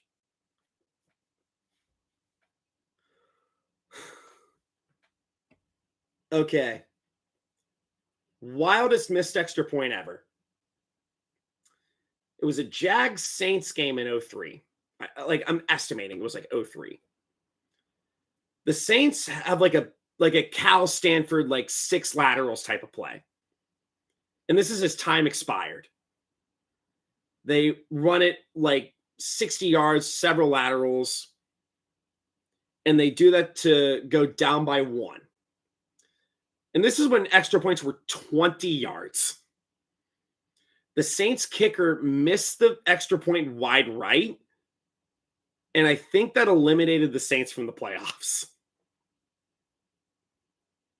And it's like you could hear, like, I think the Saints color commentator just like, no! But no, extra points are 35 yards now, which is it's not a gimme. Oh, we like Zach Braff and Donald Faison. I'm not sure. I need to look that up. It was John Carney. But the clip is wild. John Carney, not the Irish film director and screenwriter. Let's see. God, he played for a while. He played until he was 46. Good Lord.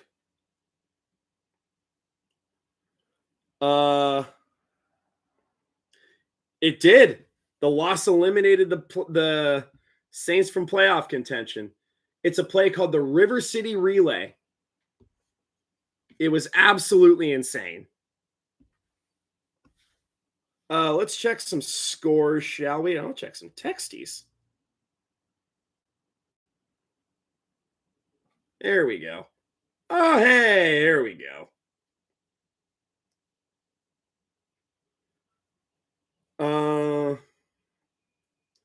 Let's see. That's the text. Let's check some scores. I don't know if anyone else has scored. Let's see. Colts are up 23-0. Yeah, nothing's really happened.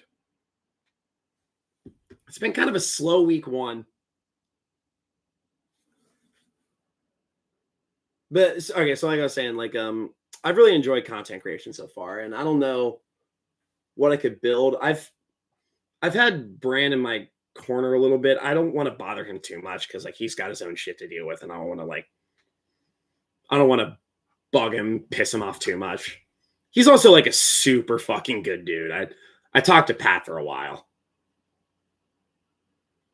Okay, you can add one legend who played all or most of their career before the 2000s in their prime. To the Bengals or to Burrow drops back to pass on the 20, checks it down to Noah Fant, goes about 4 yards before he's brought down by a bunch of Browns. So you can add one legend who played all or most of their career before the 2000s in their prime. Again, is this to the Bengals or just in general?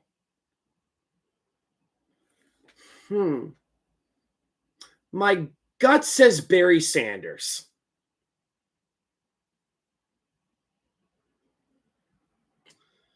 But my mind says, like, are we fixing? Okay. Let's call this play real quick. Ball on the 24-yard line. Burrow and shotgun. He's got Chase Brown to his left. Takes the snap. Draw play to Chase Brown. Ball on about the 27-yard line. Okay. If I could add a legend right now, I'm assuming salary cap is off. Oh, that is a good question.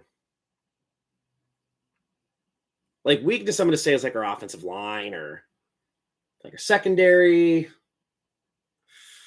God, that's a good question. Pardon me. Oh, Burrow lofts it. Oh, just ever so slightly underthrown.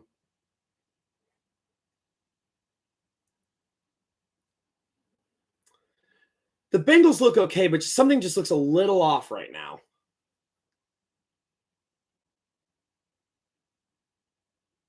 I don't have a good feeling right now. Oh boy.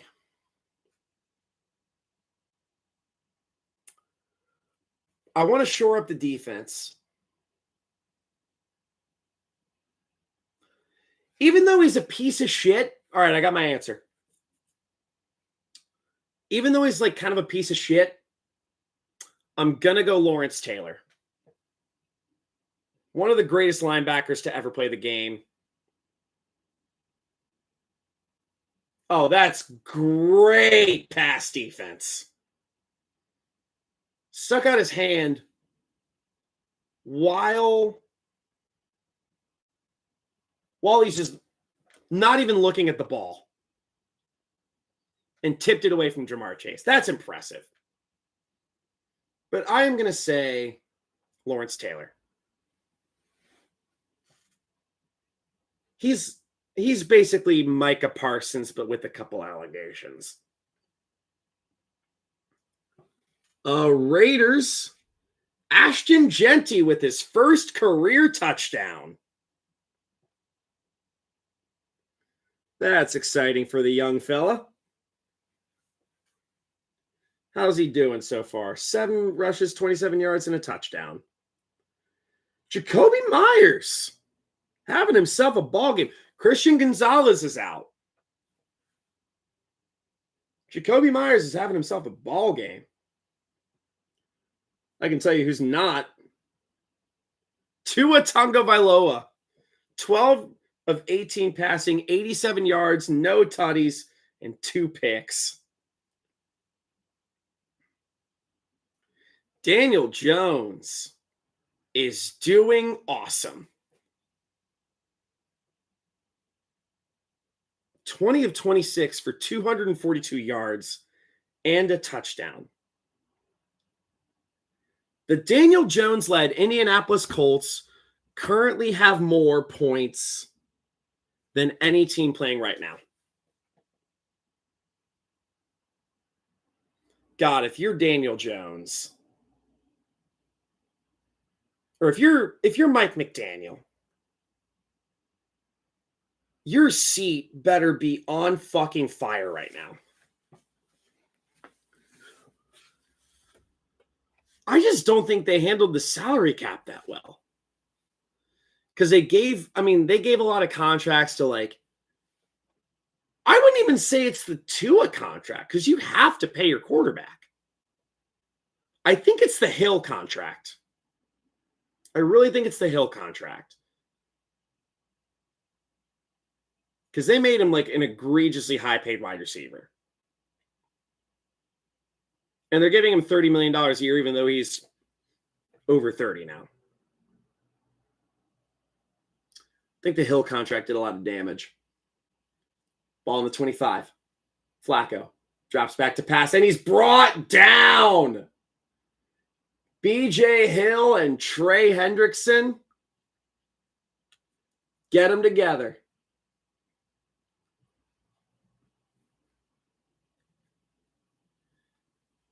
I mean, Tyreek was like actively pissed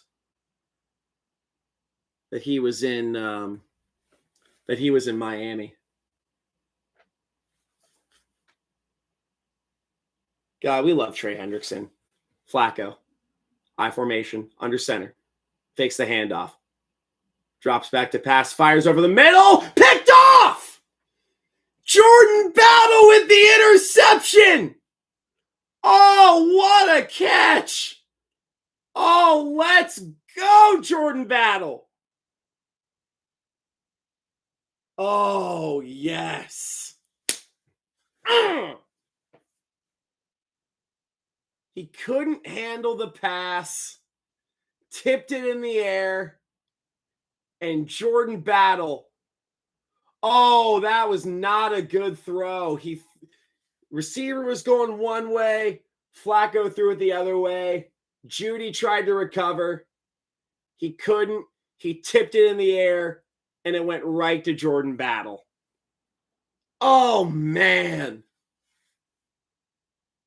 Editor, clip it up. Oh, yeah, I'm the editor. It's the first turnover of the game for either team.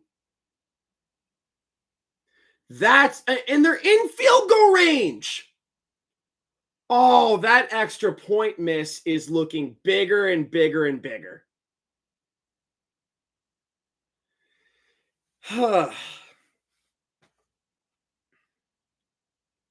Jack Tatum, fun fact, was the reason the Immaculate Reception happened. Yeah, he was the one who laid out whoever, I don't even know who the pass is intended for, but I know like he laid out the guy and Franco Harris caught it. I'm not sure if he did. Yeah, buddy. Oh, yeah, that's huge.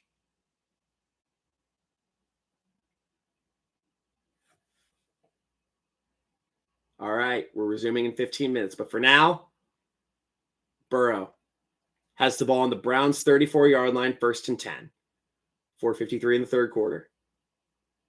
Gesicki in motion. Burrow drops back to pass, checks it down to Chase Brown. Burrow's playing like a game manager today. I want him to be absolutely slinging the shit out of the football in God knows how long.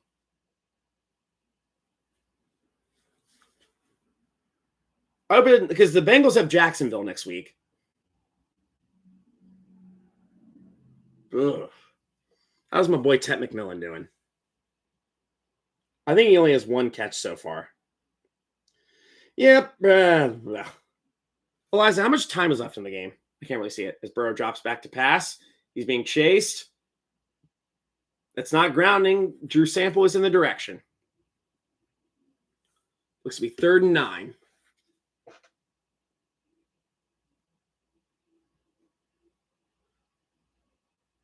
That's good. That's good defense.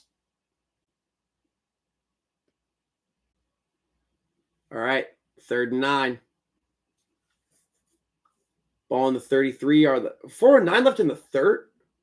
I meant for the Jags-Panthers game. I'm watching the Bengals game.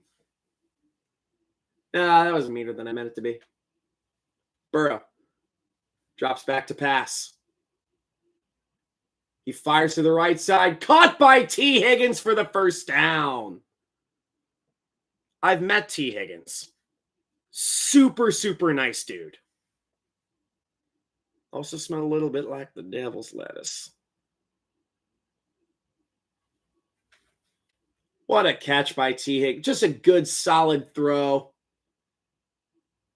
Good catch. Yeah. We'll see it soon enough. 1st and 10. Ball on the 28-yard line. Draw play to Chase Brown. Runs it. 6-yard gain. Tackled on the play. Obviously, that's how that works. Yeah, it's all good.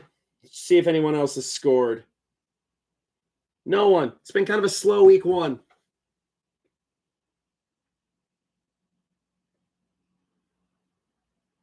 Man, the fact that, you got Myles Garrett and Mason Graham. Oh! In bucketh. We sucketh.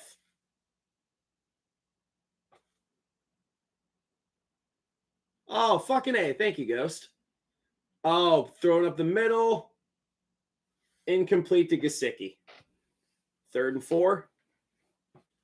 Man, that was like I think that was like the first long form video I did. My lighting was, I think I had like a shitty ring light that I bought off of like a bit FTA website. I think that thing's broken. I threw it away. I have a spotlight that I'm using now. It's a lot more, it was like $40, but it was pretty affordable. Man, that was a fun video. I'm probably going to do that again this year. A lot of the review videos I did, like the pathetic stats one was really fun. Burrow drops back, fires, caught by Chase Brown, and immediately, I don't even think he caught it, but dropped on the play. Oh, God. Saw a woman in a brown shirt that said Flacco around and find out. And I am almost positive she was not wearing a bra. Carson Schlesinger is a fucking hell of a linebacker. I wanted him in the draft. 4th and 4. 35-yard field goal attempt for McPherson. He's on the right hash mark.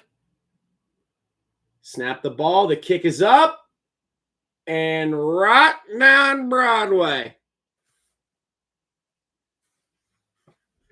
It's a thing a Bengals a Reds broadcaster says. Oh, and Bucky be sucky. A 10-yard pass from Baker. Gator legend Evan McPherson. Man, totally forgot about that. I remember. Actually, I'm not even. There we go. Oopsie. There we go. Okay. Yeah, there's a video a while back where McPherson was like kicking and like kind of fucking around at Florida, but he's Christian, so he was messing around. And he kicked a ball up to like a high like track up top, and there was like a Gatorade bottle up there that was taped down, and he kicked. The ball managed to like get the cap to spin off. It's insane. But fucking A. We are almost 2 hours in. Jesus. Yeah, I have Burrow in a couple leagues. I'm not a homer. I don't draft like a homer. I love people that do, especially when they're in my league. Because like I know they love their team. I know they love their Bengals. They love their Steelers, I guess. Yeah, you picked a good week to go against Joe Burrow. But you picked a good week to go against Joe Shiesty. Because it's week 1. And I said this last night. The Bengals' biggest opponent in week 1 is week 1 itself. Justin Fields scored. Fuck the Steelers forever and always. 2-yard rush. You know what? I'll take it. Breece Hall's having himself a nice game.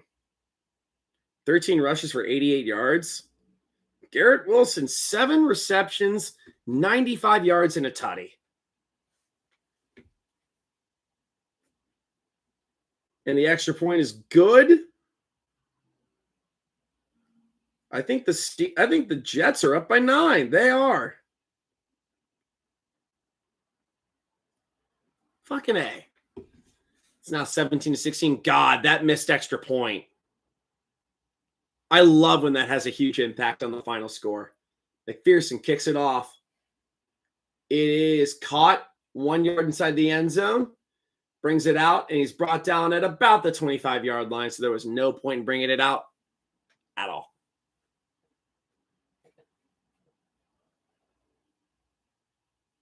Super Bowl footage. Wonderful.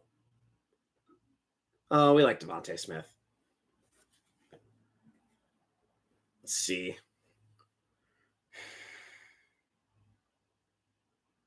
Yeah.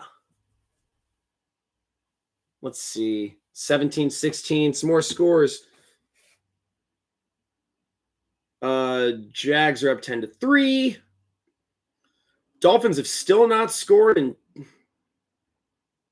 and I believe the Browns running back, whoever I guess I'm going to guess wrong, it's Dylan Sampson, took about 4 yards. Or 3 yards. It'll be 2nd and 7. Ball on the 28-yard line.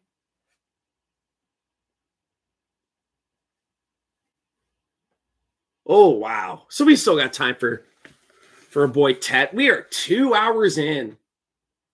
I think I'm just going to stream on YouTube because I tried to stream on OBS and just like didn't link up properly. So I have no idea what the hell I'm doing. All right. Second and about 6.5.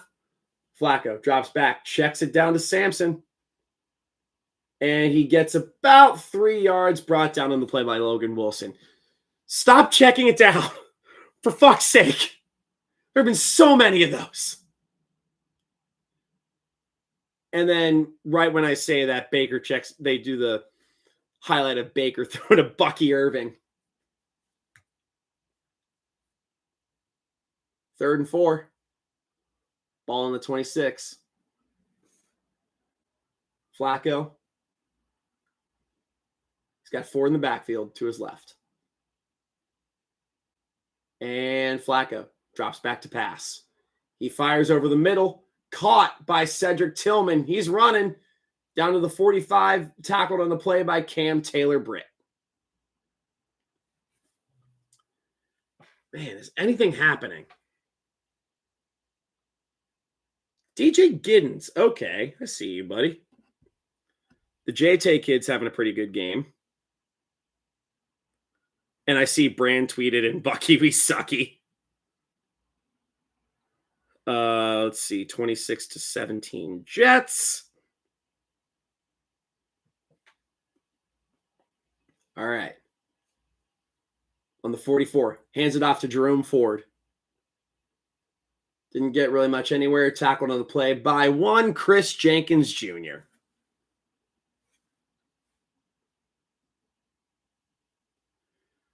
Yep. Let's see. Micah Parsons is active, and so are Jaden Reed, Dontavian Wicks, and Savion Williams. Apparently, Waddle and Olave are both hurt.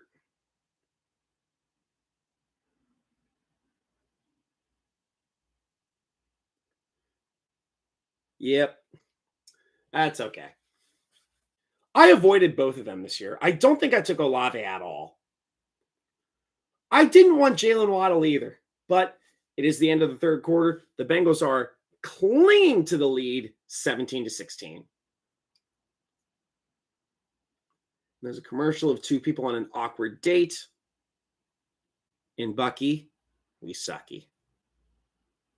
And I'm just saying that because we're the bench mob. But in Bucky Irving, we sucky Irving. It's so fun.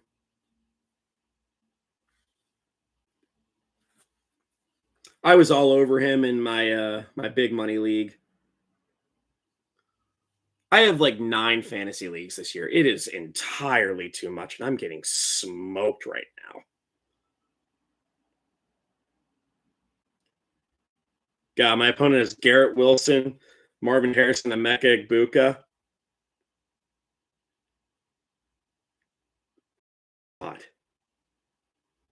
He is Dylan Sampson and Cedric Tillman.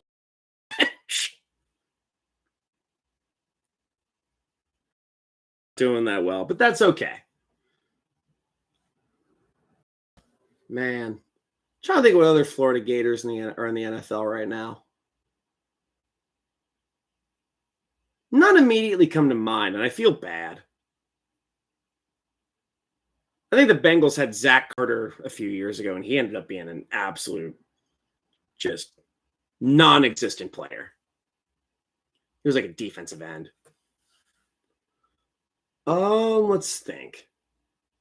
God, there's so many commercial breaks, so I got to kill time. I'm glad to hang out with you guys, but shit. There's so many commercials. It's almost like I'm watching Red Zone. Zing. Damian Pierce. Yeah, what the fuck happened to him?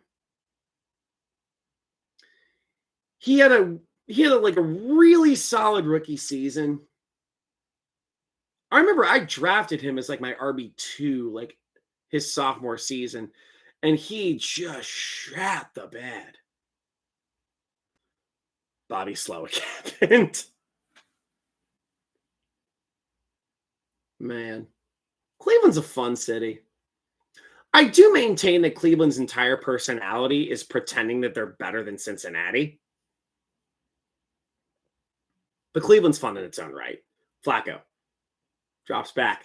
He's running. If they let that 40-year-old man get the first down, which they did not, brought out of bounds by Chris Jenkins. Flacco's got some wheels. Granted, they're attached to a fucking 92 Civic, but he's got wheels nonetheless.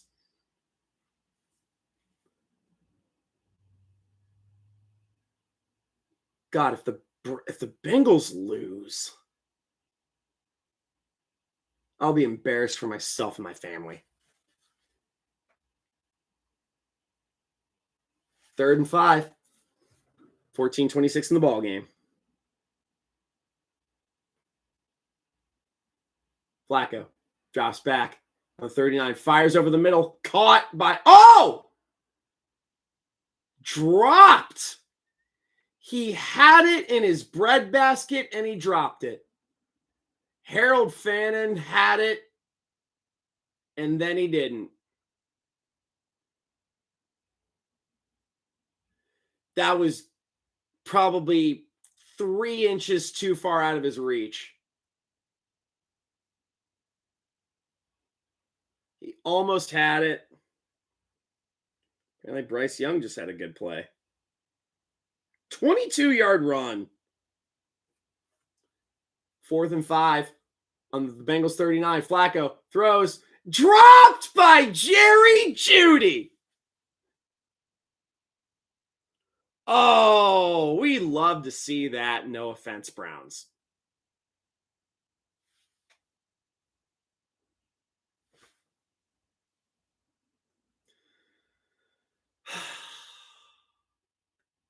Am I being heckled by my brother on the live stream?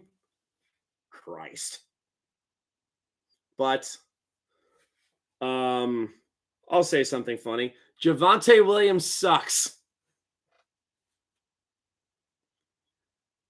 I was told that Javonte Williams is going off, even though he had 3.6 yards per carry, and his 2 touchdowns were both from 1 yard out. And the Falcons just kicked a field goal. I figured as such. Colts are up 30-0. Daniel Jones has run for his 2nd touchdown of the game. There's your funny thing I'm going to say.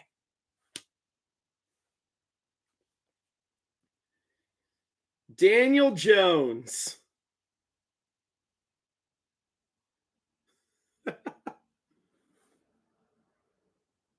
Daniel Jones has 2 rushing touchdowns. Yes, I do remember when he fell.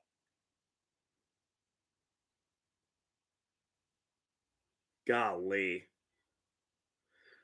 The Colts, the Daniel Jones-led Colts, have scored more points than any team in the NFL this week.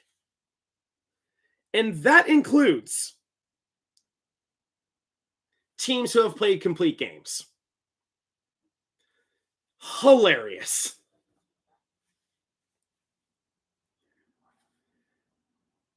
And the Dolphins have not scored at all.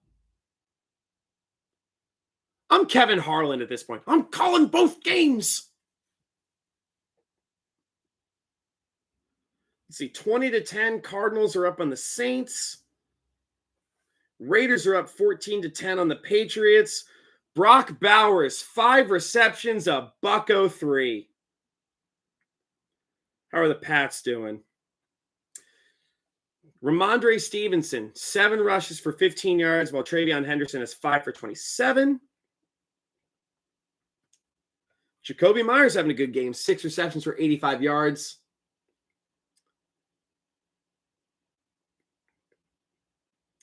Let's see. Jags are up 10-3 on the Pats,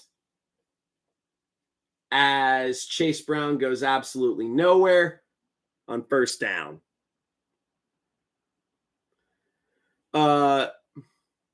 Egbuka got a tutty. That's right. Drake London's having a solid game. 7 receptions, 46 yards. Egbuka had a solid touchdown. The pass is good. God, Jamar and T ain't doing shit today. Also, Burrow's been checking it down the entire game, and I don't love that. 2nd and 9, ball in the 39.5-yard line. Burrow drops back, throws it. Oh, he's open. Caught by T, but he might have been out of bounds, and he was.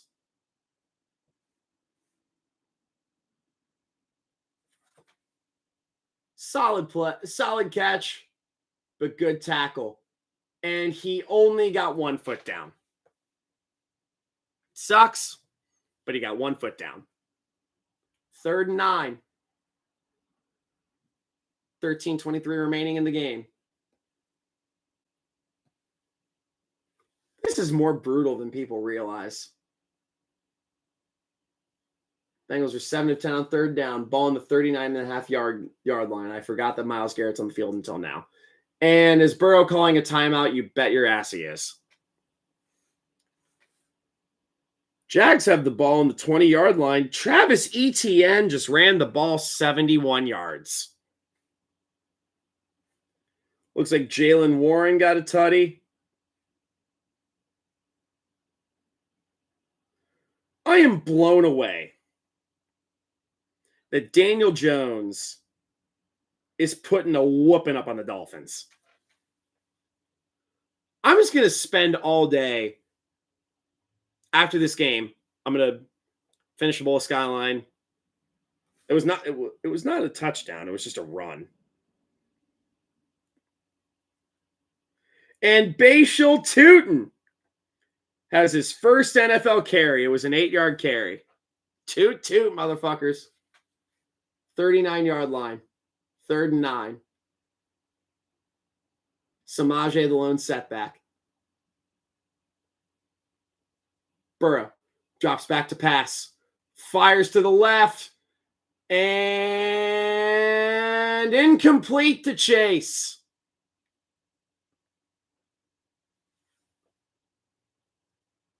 I don't love what's happening right now.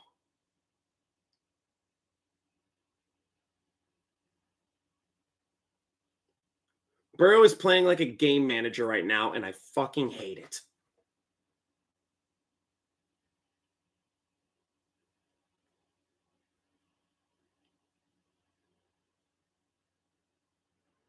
Yeah, that line, that pass protection doesn't look good. Granted, it's Myles Garrett and Mason Graham. 4th and 9. Rico back to punt. The punt. It looks good.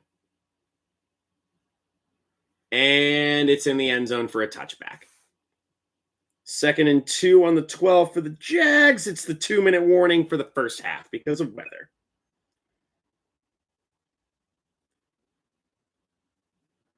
Dolphins are in the red zone. Okay. Christ. Okay, Jalen Waddle's game. Oh, it was on the kickoff.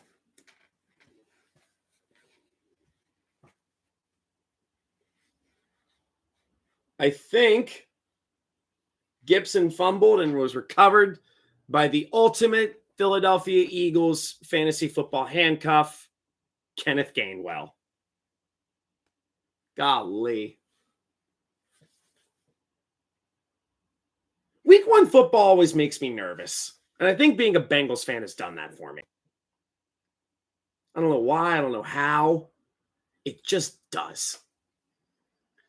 Because I remember Mike Tirico said, week 1 is the granddaddy of all over. The Monday after week 1 is the granddaddy of all overreaction Mondays.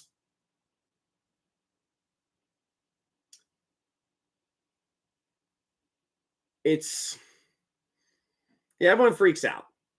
I think it's good from like a waiver pickup perspective in fantasy. Like if a guy goes off, also Brett, if you're still watching, I fucking told you about Tyler Warren. He's good. I was all over him this year. Granted, it's the Dolphins and they fucking suck. Touchdown to Calvin Austin. That's a much higher scoring game than I thought it was going to be. Jags have the ball on the 9-yard line. Travis Hunter has 4 catches for 22 yards. And Brian Thomas Jr. hasn't done dick. Literally nothing. He has been non-existent. Golly.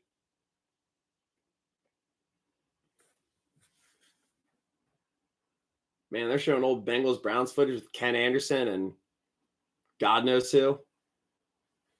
I remember that clip. Are you fist fucking me? Devon Achane got a tutty. Oh, Aaron Rodgers is playing with a vengeance. Oh, 4 touchdowns to 4 different receivers. 1 to Calvin Austin, 1 to Jalen Warren, 1 to Jonnu Smith, and 1 to Ben Hooked on Skoronix. As Dylan Sampson runs for an 8-yard gain. This is how ADHD calls football games, by the way. Just saying like, oh yeah, here's some stats from other games. Oh yeah, I'm doing a whole other game. Ball on the 28-yard line. Flacco hands it off to Sampson. He gets the first, and he's leveled by Miles Murphy. And speak of the devil, Brian Thomas Jr. with a 9-yard touchdown run. And yes, you did hear that correctly. Brian Thomas Jr. has finally arrived.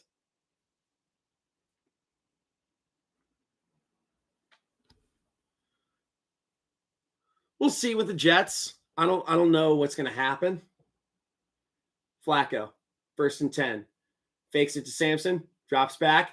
He's scrambling. He's running. He's lightly jogging because he's 40. He completes it to Fannin, who gets dropped at the 45-yard line. How does that happen?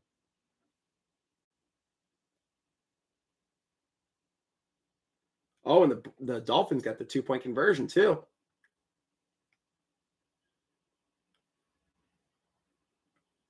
God, how do you let that happen? He's 40!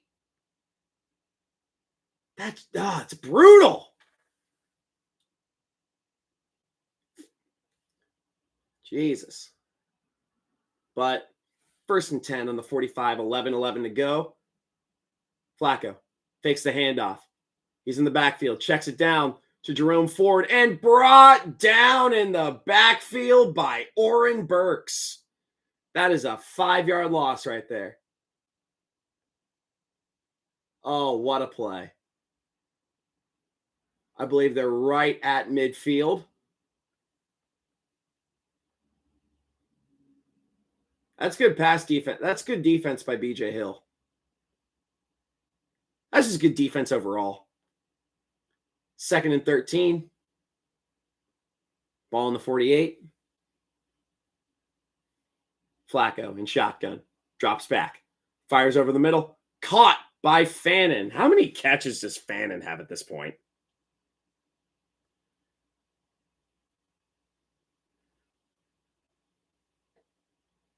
Jeez.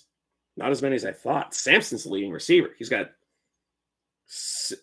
Fannin, 6 catches for 62 yards. Sampson, 8 receptions for 65. Burrow, meanwhile, is 13 of 22 for a $103 and a touchdown, which is what matters. 3rd and 7. Ball on the 43. Flacco drops back. Fires. Caught. Judy. And brought down by Jordan. There's a flag. Please tell me that's all Burrow's putting on his... Yep!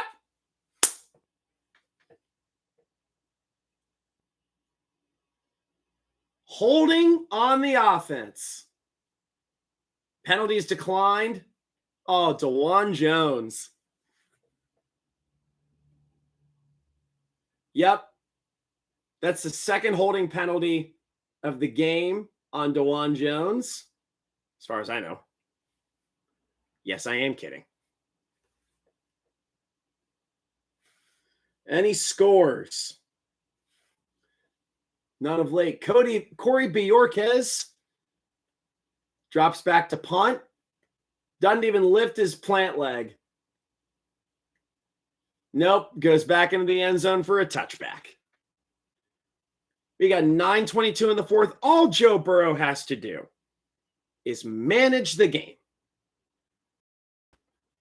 Do anything other than check it down, and he should be okay. Oh, my TikTok even made the For You page. But that's okay. Because it's NFL Sunday, and we're living large and in charge with large Marge. Let's see. Who is biting the dust right now? I need my guy, Ted McMillan, to do some more. He's got 2 catches for 23 yards. Brian Thomas Jr. doesn't have a single catch, but he has a rushing touchdown. Some more scores. The Giants are losing 14-6. Malik's got 4 catches for 55. Cam Scattaboo, 2 rushes, -3 yards. The leading receiver for the Commanders is Deebo Samuel. Noah Brown and Terry McLaurin both have 2 catches for 27 yards. Dolphins have gotten you -1 point. I wonder how much the Jets defense has gotten Lucian. Buccaneers and Falcons, 17-13. Baker's, his completion percentage is ass, but he's producing. Okay. I got to figure out who's going to be on Bus Anonymous so far. Might be Chase. Chase and T for sure. Chase has 2 catches for 26 yards. It's week 1.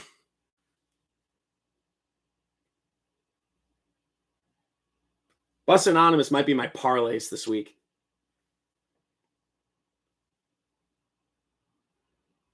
Wait a minute. Kyle Pitts, 2 catches for 13 yards. The rebound season has arrived.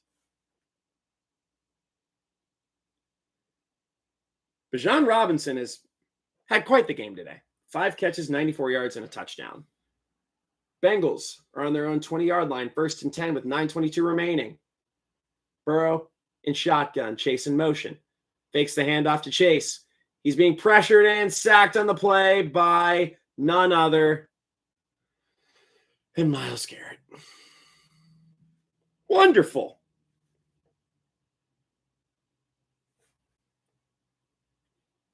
Yep. You can't. You can't leave him unguarded like that. Did Orlando Brown just miss an assignment? Yeah, he just got completely outmanned by him.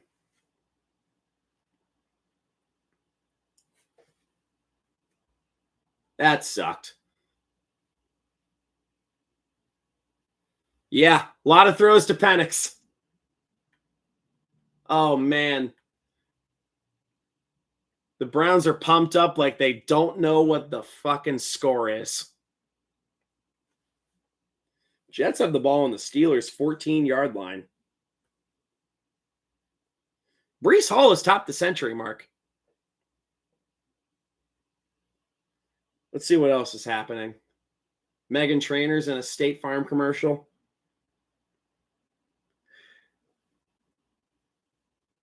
I love how Kyle Pitts catches breaking news.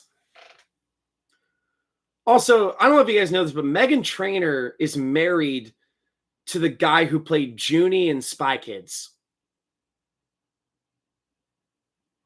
Let that sink in for a second. That sink can come back with a warrant, but God, Burrow in the second half is 2 of 8 for 15 yards. But yeah, Megan Trainor is married to Daryl Sabera, who played Junie in Spy Kids. 2nd and 16. Ball on the 14-yard line. Burrow drops back. He's being pressured and sacked again by Garrett.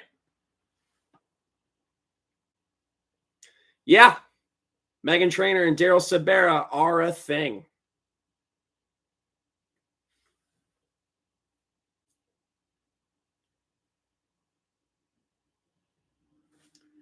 Jesus Christ.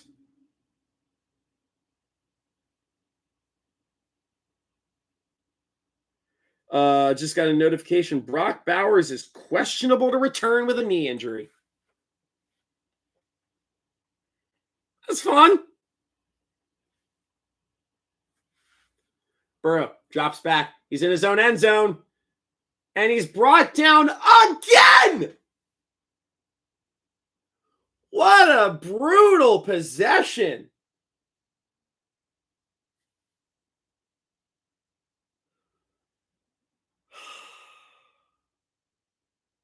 Not now, Eliza. I mean, now, but like, not now. I'm grieving here.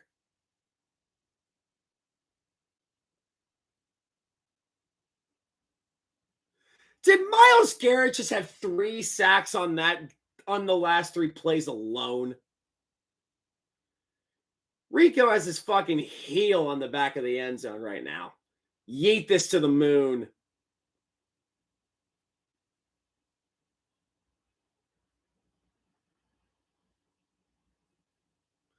Yeah, Stroud was I just did a video on this. Stroud was the 2nd most sacked quarterback in the NFL. God, that was brutal.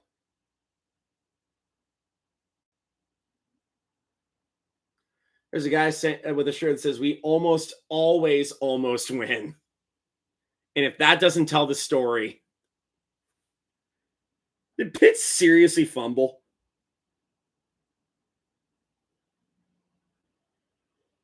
Well, incomplete pass to Kyle Pitts. Golly. All right. 1st and 10 on the Bengals 42. Flacco hands it to Sampson. He takes it about 3 yards. 2nd and 7 on the 37.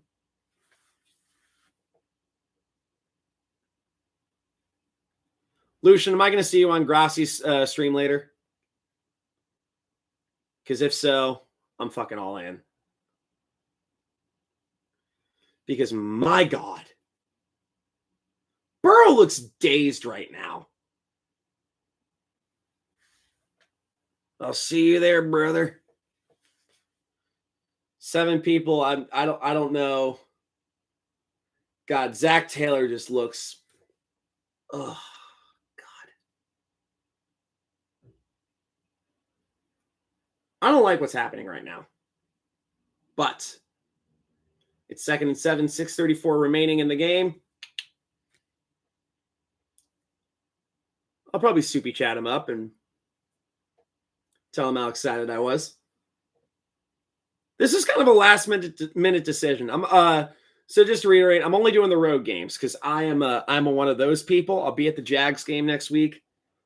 Week 3 is going to be Bengals Vikings. I'll probably be back for that one. I'm going to be doing my week in review video. I'm going to try to have that finished up by Tuesday. But I am absolutely going to be writing a lot of that during the 4 o'clock hour. All right, 2nd and 7, ball in the 39. Flacco drops back, fires over the middle, incomplete. Don't throw flag, don't throw flag, don't throw flag, don't throw flag, and no flag thrown. Okay, good. All right, 3rd and 7. Who scored? Who scored? Oh, field goal. Okay. Oh, yeah. Yeah, Rodgers is having a fucking hell of a game.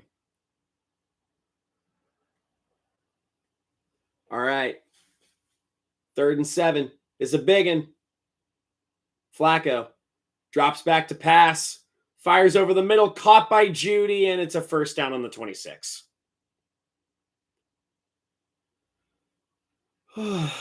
Isn't life grand?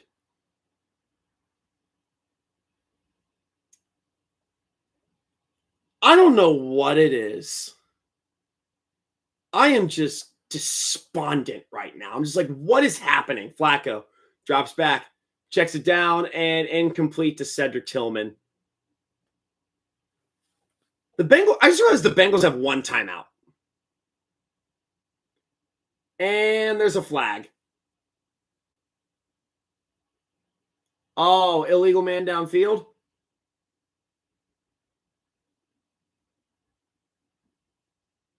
Penalties declined. Okay. Second down. Okay. Colts are up 33-8. Tyler Warren's going to be this year's Trey McBride. Calling it right now. But for now, it's 2nd and 10. Smart decline on the Bengals' part. 5:46 remaining. Ball in the 26. Flacco hands it to Sampson. He's powering forward. He gets to around the 22-yard line. A little bit past. I don't like that the Bengals that the Browns. Did they bench? I'm weirdly not entirely out on Zach Wilson. I'm not out on him. All right. 3rd and 6. Flacco drops back to pass. Fires it. Caught by Judy. First down. Browns are winning this game. I hate it. I've just been a fan of this team for too long. I know that somehow, some way, Browns are winning this game. I hate it. The Browns just look too fluid right now. I know I'm speaking this into existence. But the Browns look too fluid right now, and I don't love it. But Flacco drops back and hands it off to Sampson. God, Dylan Sampson is getting a lot of carries today. He's brought down at the line of scrimmage by Jenkins.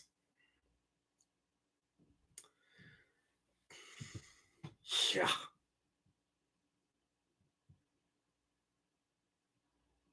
Yeah, that missed extra point is looming real large right now.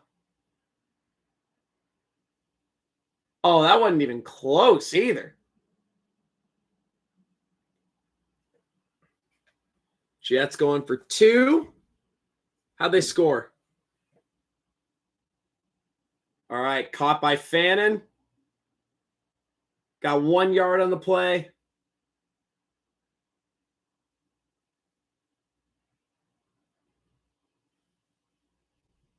Looks to be a 3rd and 9 with 3:33 to go.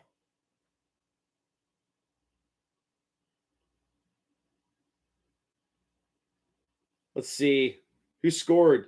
Justin Fields, another rushing tutty. And the 2-point failed. All right, 3rd and 9. Flacco drops back. He's looking and he's brought down by BJ Hill and Trey Hendrickson. This is why you pay the man. I mean, they're going to make the field goal. But my God. Yeah, BJ Hill wrapped him up and Trey Hendrickson helped finish the job. So, clock is running down to about 2:37 to go.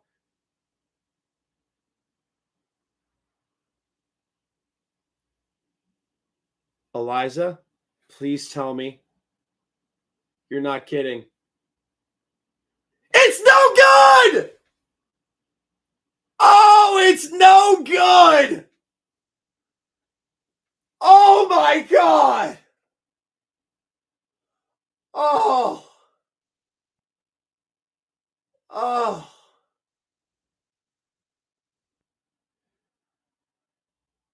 My face right now and my orgasm face are not far off. And I'm sorry if that was TMI, but like, my God. Oh, and the Browns fan was like this, like he thought he had it. Ha ha! Oh, wow. He missed it wide right. Oh, fucking clip that up.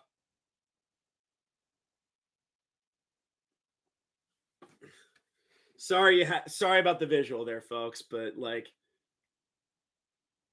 oh, like I saw Eliza put no good in the chat. And I was just like,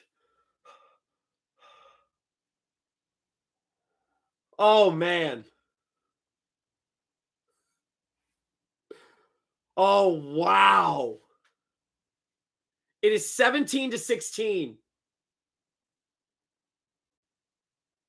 The Browns have 2 timeouts and the 2-minute warning. I'm gonna send him.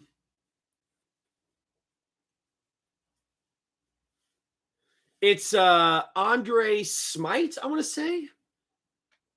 It's a weird spelling. Burrow drops back, fires, caught by T, and it's a yard short of the first. Oh. Honestly, Steven, just manage the clock from here on out. You don't need to score. I don't love the fact that the Bengals just went out of bounds. Run it up the gut. Just run it. Don't try too hard. Just run it up the gut. I don't love that play design. Did he get it? Oh, boy. Each team is acting like they got it. And they didn't get it. So the Browns have one last gasp. Hot take. If the Bengals win, I don't think they deserve it. I genuinely think the Browns played a better game today. The Bengals are the better team, but the Browns played a better game. Flacco looked more fluid. They were able to like run it and gun it down the field. The Browns just had that brutal turnover to battle. It was off Judy's hands and into Jordan Battle's hands. I have 8 people in here right now. That's like 1,000 to me. Oh my God. It's the 2-minute warning. Let's check some scores. 32-31. I mean, I knew that already.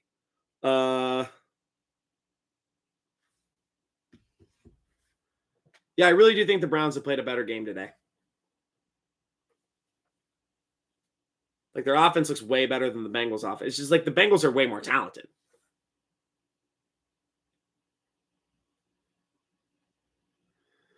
Oh man, this is.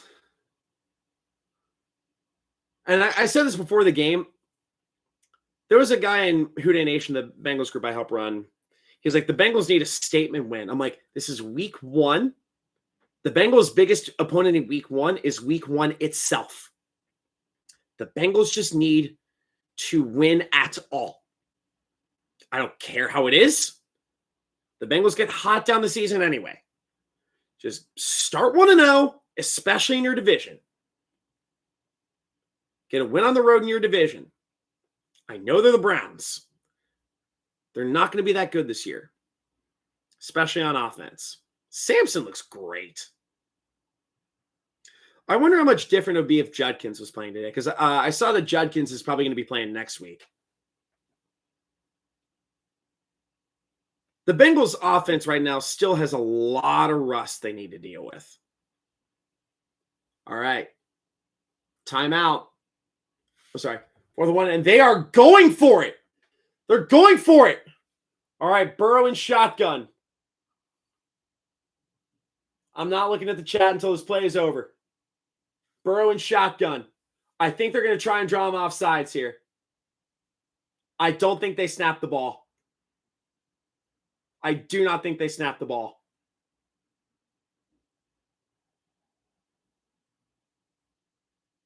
Yep, called it. They do not snap the ball.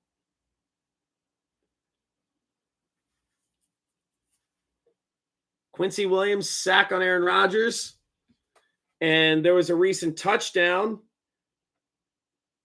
19, no shit, Eliza. Sorry. 19-yard rush by Deebo Samuel. All right. This is where the magic happens, folks. Kyle Pitts, 5 receptions, 41 yards. All right. Rico back to punt. DeAndre Carter to return. Rico takes the punt. It's a beauty. Oh, that's a long one. Get him. Get him. Get him. All right. Brought down to about the 33. A minute 50 to go.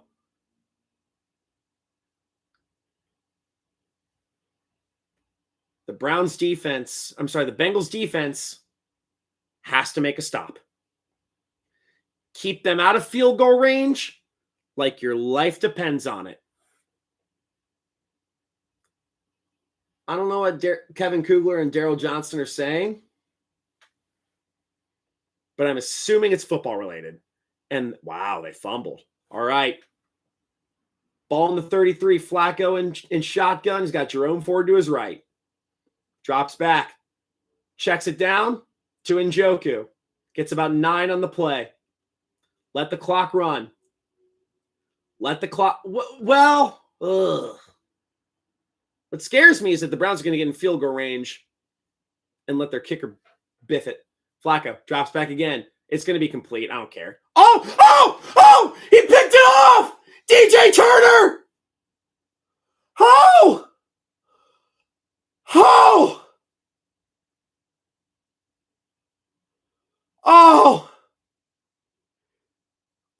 Wow! DJ Turner, the second time that Flacco has thrown a pick that bounced off his receiver's hand. No way. He dropped it.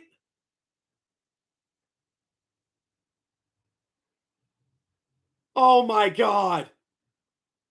Off of Tillman's hands and directly to DJ Turner. And folks,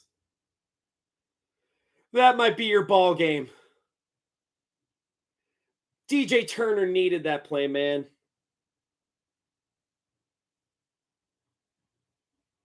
DJ Turner's a good as hell player. Just manage the clock from here on out.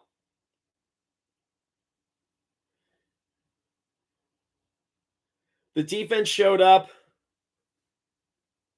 but also the Browns offense stood up. So it's not over for the Browns. It's not over. They still have one timeout. There's a $1:20 on the clock.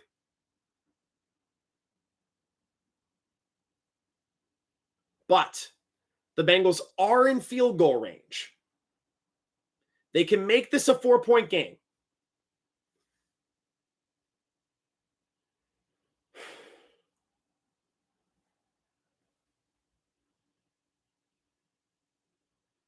It's 2nd and 13. A $1:20 to go. Also, for everyone who's tuned in this whole game, you guys are champions. There's not a lot of us. I'm hoping there's going to be more of us, but this has been fun. And I hope that the more people show up, the more I can interact with you guys. And they draw them off sides? Come on. Put your hands on your hips like it don't matter no more. It's been fun. Offsides! Oh, this is starting to look like the Cleveland Browns I know and love. Oh, encroachment on Shelby Harris.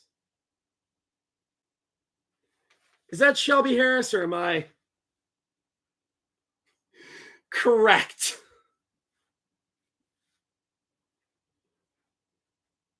I think it's Shelby Harris.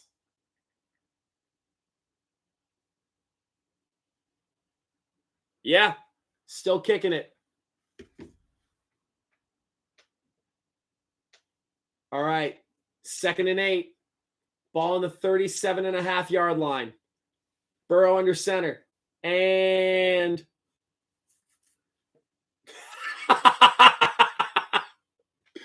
Jameis Winston's the fucking funniest, man. Somebody jump off sides. Damn.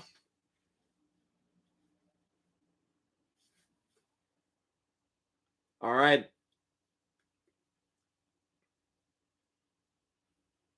Man, Dable's going to be out of a job.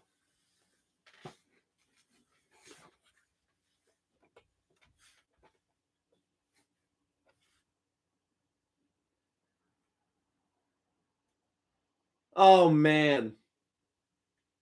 2nd and 8. $1:20 to go. That missed extra point looms so large right now. Oh, he is. Oh, boy. One of my favorite Wire Team Sucks lines ever. I'd tell Andre Smythe to go fuck himself, but he'd probably miss. Burrow under center. The 37.5-yard line. Hands it to Chase Brown. And he's tripped up in the backfield. Yeah, I don't think this is over. It's not for sure. It's for sure not concretely over.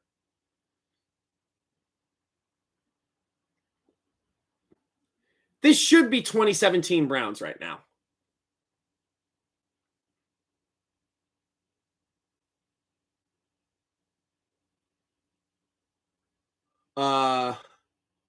But unfortunately, Andre Smythe's kicks are more far wide right than the comedian who got arrested for forgetting to delete files off his hard drive yesterday. I don't know if you guys saw that, but a comic I opened for like 6 years ago just got arrested like a couple days ago for some pictures that he shouldn't have had on his hard drive. That's a weird thing to bring up. Burrow hands it off to Chase Brown in the backfield, bounces. Oh, they are out of field goal range.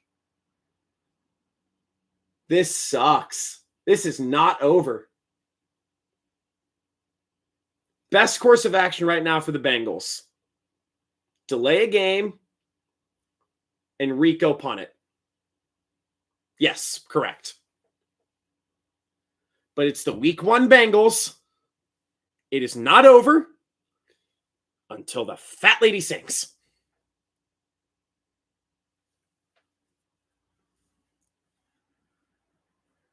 This shit is not over.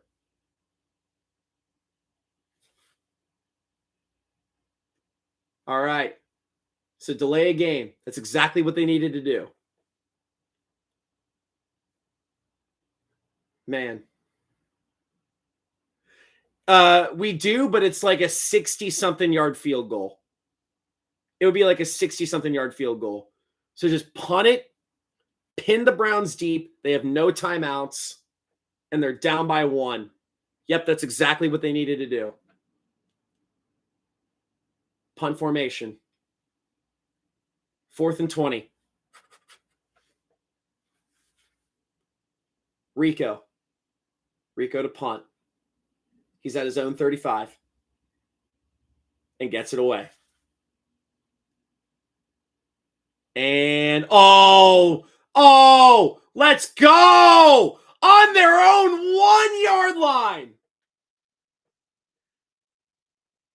So, Joe Flacco, the ageless wonder, has 19 seconds to go 99 yards.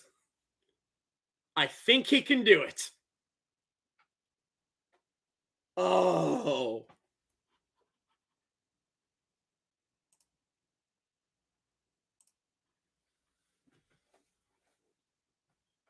That was a fun little gag I pulled there. He's on his own 1 yard line. He is in between the V and the E in Cleveland. And Flacco, he's scrambling, being chased by Trey. Incomplete. How come every second feels like a minute as a Bengals fan? I don't know. It's because it's week 1 and the Browns always have our number. Bengals rush defense has been okay. Yeah, 49 rush yards a lot, but how many fucking receiving yards does Dylan Sampson have? He's got a lot. He's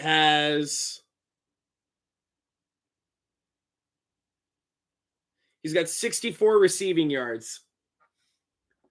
So it's 3rd down and about 4 to go, I believe. Well, if we're being honest, he's got about 92 to go. I really hope to God that I see the most bullshit 85 laterals play. They're on their own 6. They have 3rd and 4, but it's really about 94. Oh, boy. Are you serious? Oh, it's just getting worse and worse for the Browns. False start. Oh, Trey is living his best life right now.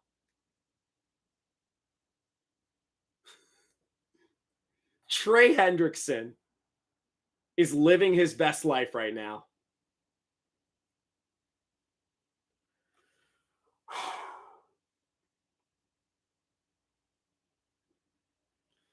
So it's 3rd and 8. They need to get 97 yards. Flacco throws it. It's complete to Judy. And the ball game is over. The Cincinnati Bengals have won in week 1 of a real season.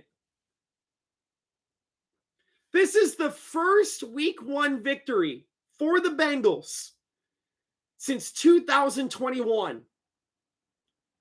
And the second win for Zach Taylor in weeks 1 and 2 of his NFL career from a head coaching perspective. He has still yet to win in week 2 ever in his NFL career. Eliza and Lucian, I think I made you guys temporary Bengals fans today. But holy shit, the Bengals pulled it off. I cannot believe it. The Bengals are 1-0.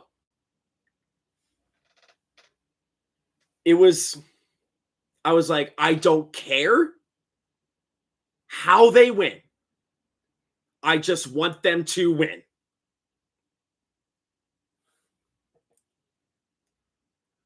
I will be at the Jags game next week. I'll stay on for a couple more minutes. I know there's like 5 of you here. But they pulled it off. Thank you guys for tuning in with me. I'm very new to this. I'm hoping to have a lot more people on as like the season goes on, and it was very fun watching with you guys. And I know a lot of us are like with the bench mob and with Grossi, and I'm just like a fucking nobody. I have met Andy Dalton before. It was at a fuck yeah. Thank you, MJ. I'm glad the stream was helpful for you. I've met Andy Dalton. I met him at a church event. There's a church called Crossroads. They had a Christmas show for a while, and I live like literally like where I am right now. I live like 4 minutes from there, and he showed up at the church event. I appreciate it, Ghost. I'm trying to do a lot with like short form and long form, and I think I got a couple new subs today.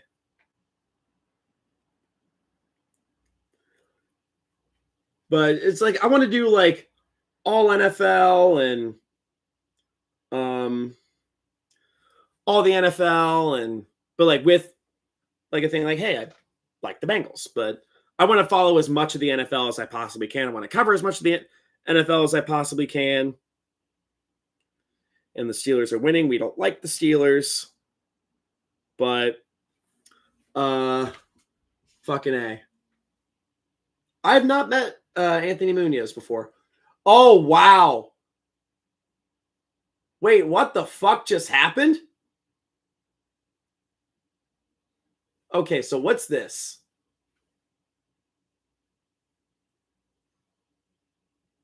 What the hell? Okay, so is anyone watching this play right here? Like Penix is... Oh, boy. He might be in.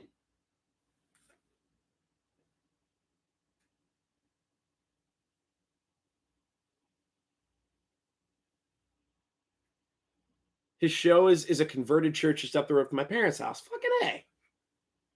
So it looks like the president of the Penn 9 Club just scored a touchdown. Let's see who's gone final. God, Bryce Young is sharting the bed right now. Brian Thomas isn't doing much either. Oh, yeah, Jets have it on like the 36. All right. Yep. Probably going to head out here in a couple minutes. I'm going to get to the Grossi stream. This has been fun. I want to do this a lot more. And I also have to get to work on my weekly review. You guys are the best. I know, like I said, there's only like a few of you. But I want to do this for every road game.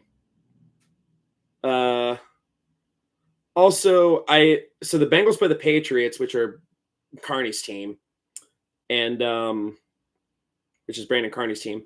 I low-key want to send them like a Cincinnati care package in advance of the game, just like Skyline chili and like some Bengals gear and just a lot of fun, just a lot of fun Cincinnati things because we like the bench mob. But fucking A, man. You guys are awesome. Let's see. I really think that's it. He is. No, I know. The Bengals play the Pats. The Bengals play the Patriots. So, like, in advance of that game, I want to send him a Cincinnati care package. It's like Skyline chili and can't send him graders. Because it'll melt. But no, this has been fun. Thank you guys. I feel like I'm just like talking to myself right now, but I'm gonna go over to Grossi's stream. I'm gonna work on my thing for the week. I'm gonna do like a review type up and just see how things went. But you guys, thank you so much. The Bengals won in week 1, and we're thrilled. I will see you guys in 2 weeks when the Bengals play the Minnesota Vikings. Who Dey forever and always. Go Packers today. Go Texans today, Eliza. And most importantly, go Bengals.